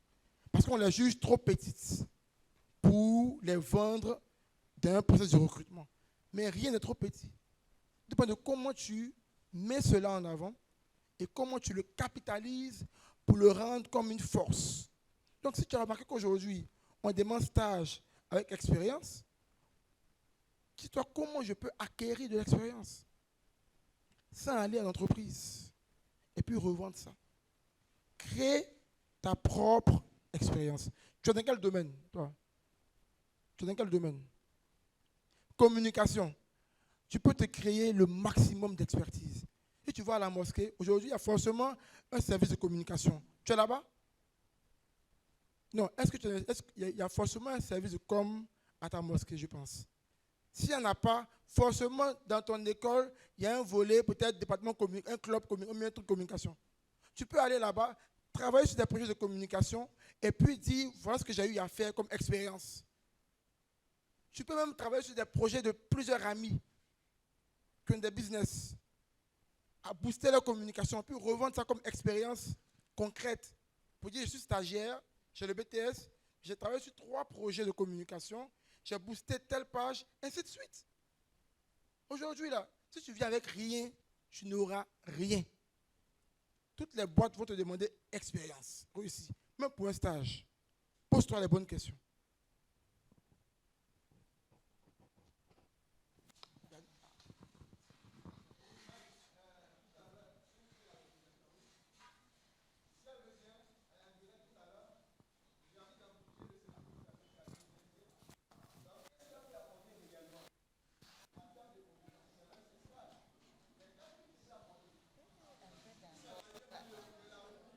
Voilà, donc à la fin, s'il vous plaît, c'est direct, hein? À la fin, tu vas le voir pour lui dire ce que tu peux apporter. Mais un temps, on va faire durer un peu la conférence pour que tu prennes ton portable, tu cherches le nom de l'entreprise, tu vois ce qu'il fait, et puis tu dis voilà ce que moi je peux apporter concrètement à ton entreprise. Fais ça en même temps. Et quand on sort là, c'est en même temps. Allons-y. D'accord. Bonsoir. Moi, c'est Miss Agnero. Je n'ai pas une question réellement. Mon intérêt est plus porté sur M. Ndal. Je voulais bien qu'il nous gratifie un peu de son parcours, son expérience pour atteindre ce niveau et qu'il nous donne 2 petits secrets pour nous autres qui envisageons aussi d'atteindre ce niveau. Merci. D'accord. Donc, aujourd'hui, comme vous le savez, je suis responsable développement des ressources humaines de AFG Holding. Donc, c'est un groupe. Je pilote les activités dans 14 entités en Afrique. Avec ma DRH, bien sûr, Afoussiata Karamboko Savané, qui n'a pas pu se rendre sur ce forum pour des raisons familiales. Mon projet professionnel était en tout cas de rentrer dans le monde de la finance. Ça ne s'est pas fait comme ça au début. Après ma licence, immédiatement, je me suis dit qu'il ne fallait pas forcément patienter, finir le master avant de dire qu'on va commencer à envoyer des CV ou bien voir des tontons qui vont dire « Ok, appelle-moi la semaine prochaine. » Et puis, non. Donc, directement, j'ai commencé à organiser ma recherche d'emploi. J'avais une technique, peut-être c'est une technique de hibou, de sorcier, mais c'est la mienne à l'époque. Ou sinon, c'était la mienne. Je me disais, si je me mets à postuler à 2 h du matin, quand le recruteur va se réveiller et qu'il va se pointer à son bureau le matin, il va ouvrir son adresse mail, j'ai des chances de faire partie des 10 CV qu'il va voir. Je maximise mes chances, mais vraiment. Je ne compte plus le nombre d'entretiens que j'ai fait de ma vie. Mais bon, ça, c'est un autre point. Donc, je suis rentré dans le milieu de la grande distribution et des FMCG chez Orca Déco, dans les ressources humaines. Sinon, avant ça, j'ai fait beaucoup de commercial. J'ai fait beaucoup de commercial, mais ça, je ne mets pas ça vraiment à mon actif ressources humaines. J'ai démarré chez Orca Déco avec l'assistant RH. Après, le DRH m'a vu, il m'a estimé. Je suis allé avec lui. De stage, je suis passé en CDD. On a bossé. J'ai contribué à recruter les 400 collaborateurs qui ont démarré à Abidjan Mall. Parce que Abidjan Mall, c'est pour Orca Déco, en fait. D'accord. Donc, voilà, ça, c'était ma première grande expérience et vaste expérience dans ce grand groupe qui fait à peu près 2000 collaborateurs. Voilà comment après, je monte directement sur des postes à responsabilité parce que, comme Mel l'a dit, il faut savoir se vendre. Donc, c'est comment on décrit ses compétences sur le CV et c'est comment après on tchatche face aux recruteurs. Ça aussi, c'est, je veux dire, la posture, l'attitude dans l'entretien de recrutement joue pour beaucoup. Ça va? Donc, après, je suis directement monté sur un poste à responsabilité, ressources humaines, moyens généraux. J'y suis resté 2 ans. Après ça, j'ai été chez, je ne sais pas si vous connaissez Surubat. Très bien, ils ont une filiale d'imprimerie en Afrique. J'y suis allé en tant que responsable ressources humaines pour la filiale imprimerie en question. Après ça, je suis rentré en cabinet. Je me suis dit là-bas, en cabinet, ce qui est génial, c'est que vous ne travaillez pas en fait sur un seul secteur d'activité. Les clients viennent et ce sont des entreprises d'horizons divers. Ça peut être la finance, ça peut être le transport, ça peut être le maritime, ça peut être tout ce que vous voulez, les télécoms et tout. Donc ça, c'était vraiment ma chance et mon opportunité. Je l'ai saisi, j'ai été en cabinet, j'ai travaillé pour des entreprises en Côte d'Ivoire et même dans la sous-région auprès de ce cabinet-là. Je suis resté à peu près 1 an. Après ça, j'ai été chez le challenger du e-commerce. Donc, après quoi, il y a eu l'opportunité Advance Côte d'Ivoire, sur laquelle je suis immédiatement monté. Vous les avez vus, hein, cette année, on a l'impression même que la journée de l'embauche, c'est la journée d'Advance Côte d'Ivoire. Et ça fait très plaisir, en tout cas. Merci encore, Mel, pour la lucarne que tu donnes à cette jeune entité qui promeut le talent des jeunes, le talent des femmes et l'engagement et la vraie expérience collaborateur. Donc, j'y suis allé développer plein de projets RH. J'y suis resté pendant à peu près 2 ans avant que FG Holding me trouve, qu'on ait justement, voilà, qu'on puisse matcher sur les missions et que je les rejoigne. Voilà globalement mon parcours d'expérience. La première des choses, je le disais à quelqu'un dans les entretiens, quand vous êtes jeune, la première des choses que vous avez à vous prouver à vous-même, c'est d'abord d'être sûr de vos compétences. On n'a pas dit d'avoir une surévaluation de sa personne, mais il faut être sûr de sa compétence et de ses connaissances sur certains sujets, au point où quand on vous touche, vous êtes à même de rendre. Il faut s'assurer d'être suffisamment crédible. Vous savez, il y a très peu de personnes qui accordent la crédibilité aux jeunes. C'est encore l'environnement africain, on se dit, oui mais bon ça, un poste de directeur, on doit regarder une personne et se dire, bon lui là, il ressemble à un directeur. Vous voyez? Alors qu'aujourd'hui, c'est plus forcément ça. Donc, il faut pouvoir montrer que les compétences du directeur, vous les avez, et être crédible si on vous demande de délivrer. Donc, si on vous demande de faire, d'exécuter. Vous voyez? Après avoir été crédible donc, au niveau de la compétence, des connaissances, il faut soi-même avoir beaucoup d'humilité pour se dire qu'il faut voilà, avoir l'esprit ouvert, mais grandement ouvert, pour rester en apprentissage continu. Le monde d'aujourd'hui évolue, en tout cas niveau formation et compétences, niveau technicité évolue, mais à très grande échelle. On n'arrête jamais de se former. Jamais. Donc, rester dans cette logique d'amélioration continue et constante pour être soi-même à jour. Il faut pouvoir aller vers les aînés, ceux qui ont fait avant vous. Il faut pouvoir aller leur demander. Alors, peut-être ici, tout s'est transformé en AFG, mais je ne suis pas là, en tout cas, dans cette salle pour le compte de AFG. Je suis le président de la cellule communication du réseau ivoirien des gestionnaires des ressources humaines, le DRH de Côte d'Ivoire. Vous voyez, présidé par M. Soro Suleiman, DRH du groupe C'est moi, le chocolatier. Bon. Donc, il faut pouvoir les approcher. Moi, M. Soro, je l'ai connu en 2018. On a commencé à échanger. Il m'a trouvé, voilà, je lui ai montré que ça m'intéresse de rentrer dans leur affaire là, de croiser des DRH à qui je pourrais juste poser des questions et puis bénéficier d'une année d'expérience. Juste après 1 heure d'échange. Je sais à peu près comment est-ce qu'on développe de bout en bout telle ou telle pratique.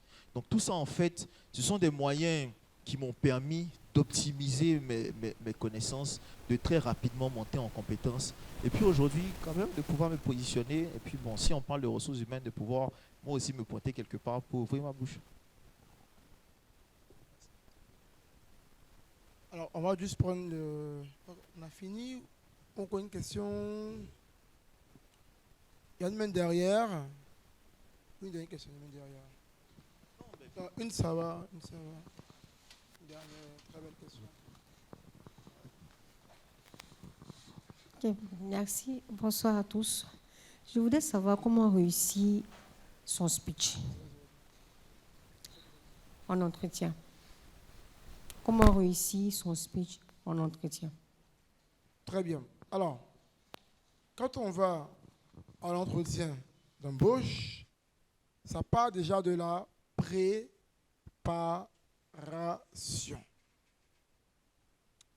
Le speech que vous allez faire part de la première question. Parlez-moi de vous, toi généralement. N'est-ce pas? Pour réussir à parler de soi correctement, il faut connaître ses forces, ses points forts, ses capacités, un rapport avec le besoin du poste. Première chose. Beaucoup vont dire, moi j'ai commencé à Advance, après je suis allé à Deloitte, après je suis allé à Endeavor. Ça, c'est déjà écrit sur le CV. Je viens même m'a dit une fois, je suis un jeune, j'habite à Faya. Et m'a dit une fois, mais qu'est-ce que je dois vous dire? Ou bien on cite son parcours, on lit le... Non. Il faut trouver, parce que le recruteur, lui, il s'attend à avoir des éléments, à entendre des informations qui vont lui faire comprendre que ton profil est le bon profil. Sinon, ton CV l'a lu. Hein. Voilà pourquoi il t'a appelé. Donc, tu dois pouvoir faire ressortir ça. Quelle capacité j'ai qui est en rapport avec le besoin du poste? Quelle expérience j'ai eue? Quand je parle d'expérience, ce n'est pas de citer l'expérience, mais de citer avec les challenges relevés qui sont en rapport aussi avec les besoins du poste et qui montrent ma capacité à savoir faire. Je vais aussi regarder, est-ce que je n'ai pas eu des formations clés en rapport avec le besoin? Donc, je vais faire un travail de dire, mais quel élément je peux mettre dans ma présentation? Ah, si je parle de mon expérience où j'ai eu à convertir 300 leads d'un client, c'est intéressant. Je mets dedans. Ah, si je dis que j'ai été formé à Harvard en digital marketing, ça peut l'intéresser. Je mets dedans. Si je dis que je suis quelqu'un de jovial, quelqu'un de dynamique, ça c'est bon, je mets dedans. Mais quand je donne une compétence clé, ce qui intéresse le recruteur, ce n'est pas ta compétence clé. C'est ce que tu es capable de faire avec cette compétence qui a de l'intérêt pour le recruteur. Je suis jovial et dynamique, capable de pouvoir emmener un client qui n'est pas mécontent à acheter un produit et à changer ta vie par rapport à nous, par exemple.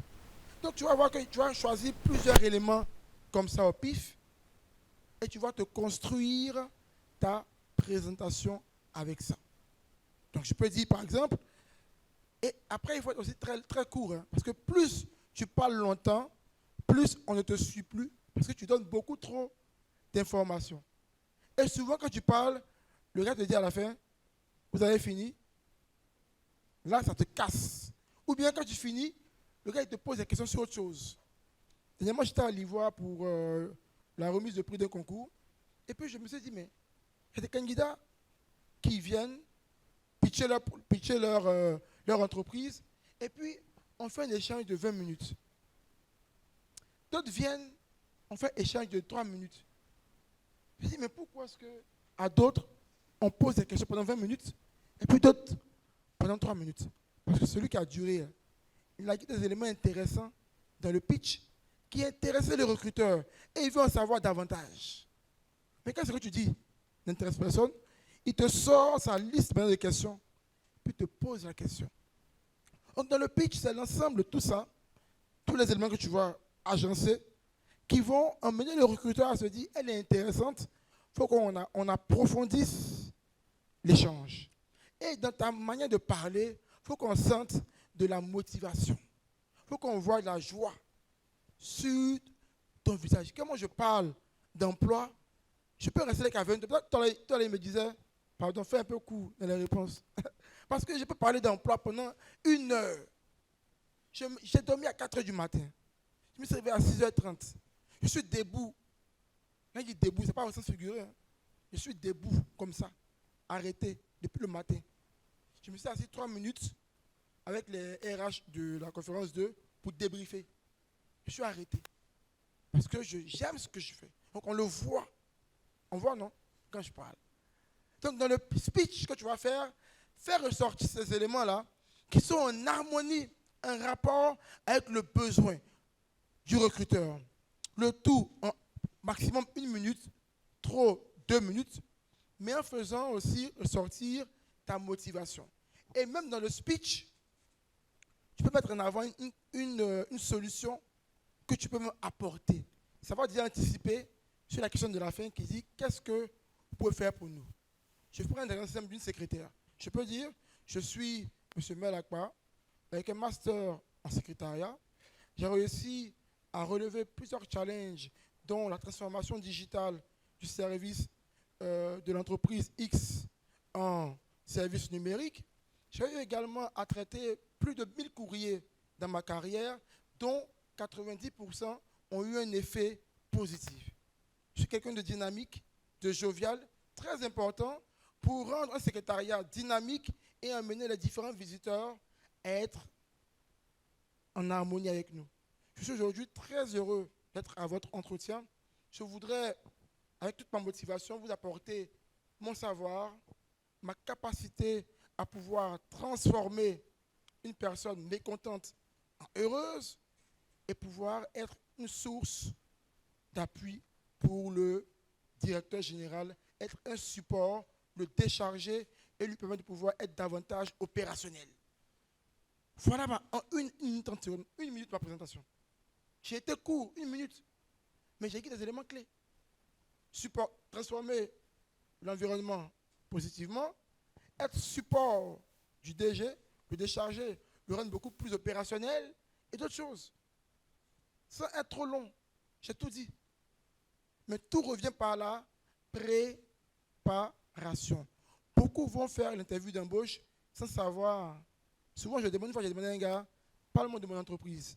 Puis il me dit, je voulais même demander ici, là, c'est quelle entreprise même? Il me demande. Donc, si tu ne connais pas l'entreprise vers laquelle tu pars, tu ne vas pas faire un speech qui est adapté.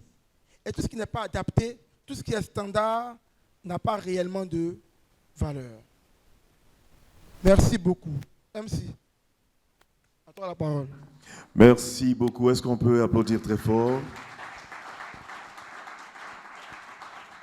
Standing ovation pour non seulement le président directeur général de 8 entreprises pour le concept 8 emplois, mais aussi pour notre frère Richard Inda, HR Manager à AFG Holding. Moi, je me présente, je suis Joseph Akavri, journaliste, reporter, producteur radio-télé, producteur événementiel et membre de la direction de la communication du district autonome d'Abidjan et PDG de JAV Connexion et JAV Media Group. J'ai fait, je ne sais même plus combien d'événements que j'ai organisés à Abidjan, combien d'events, combien de manifestations, pour combien d'entreprises je suis directeur de communication, pour combien de structures je suis responsable de communication. On aura le temps d'échanger. Il faut se vendre. Je ne sais plus pour qui je peux travailler, mais je suis déjà fatigué parce qu'il y en a trop. Donc, félicitations. Conclusion, c'est ça? Voilà. Richard, conclusion. Au niveau de la conclusion, ce serait de te remercier, Belle. Écoute, tu sais que tu fais un travail formidable pour l'employabilité et pour l'emploi. On ne le dit pas assez, c'est-à-dire qu'après 3 éditions, on aurait souhaité que voilà, il y ait des structures étatiques qui t'accompagnent, qui aient un financement un peu plus important. Je suis sûr que ça allait même te permettre de à une plus grande échelle. Après, à tous nos panélistes, bon, enfin, à tous nos intervenants, à tous nos participants, c'est de vous souhaiter plein succès dans votre quête. Parce que si vous êtes ici, c'est parce que vous êtes en quête de la première opportunité, c'est parce que vous êtes en reconversion, c'est de vous souhaiter mais vraiment plein succès dans votre carrière professionnelle. Tout répond à la façon dont on structure ce que l'on recherche. Donc comment est-ce qu'on s'assoit pour dire, voilà les étapes 1, 2, 3, 4, 5. Ce sont ces étapes-là que j'exécute. Tout répond à cela. Et à la constance dans l'exécution de ces étapes. C'est à cela qu'on pourra avoir des résultats. Donc au-delà de AFG Holding qui te remercie, c'est également le président Soro. Il n'a pas pu se rendre présent parce qu'il a une conférence avec l'Organisation internationale du travail. Écoute, il te passe ses amitiés et puis tu auras après un échange avec lui. Il pourra te féliciter particulièrement en tout cas pour journée. Merci Mel et merci à chacun de vous. Merci. Alors, si c'est ça, après cette annonce, je suis son manager.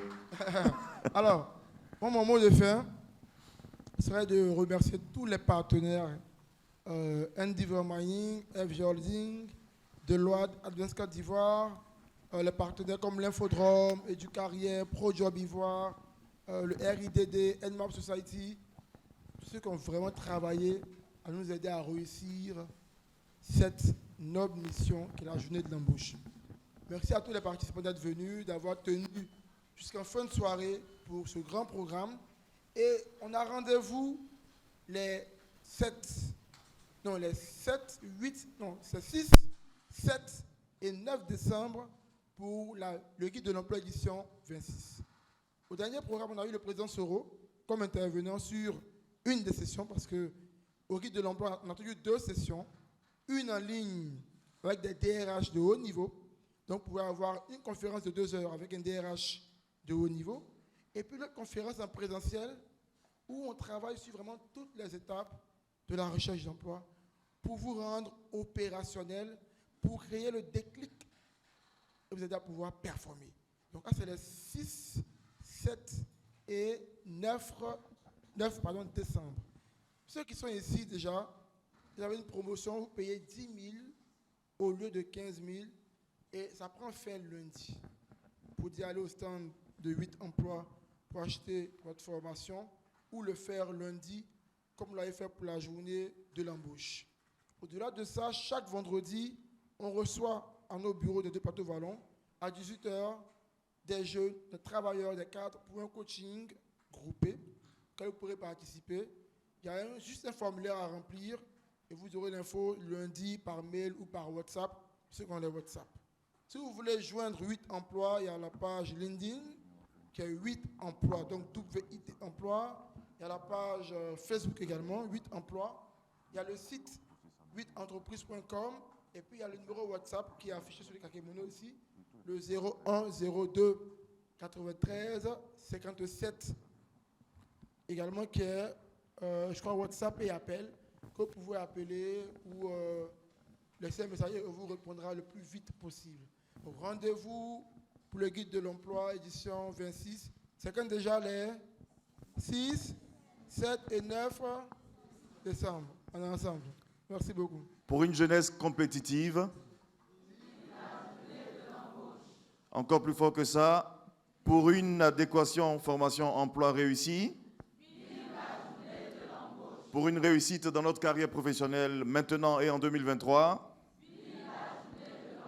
vive 8 entreprises, vive 8 emplois, Dieu vous bénisse. À bientôt. Photo de famille. On peut s'applaudir. Tout le monde vient pour la photo de famille. Oui, tout le monde. Ici.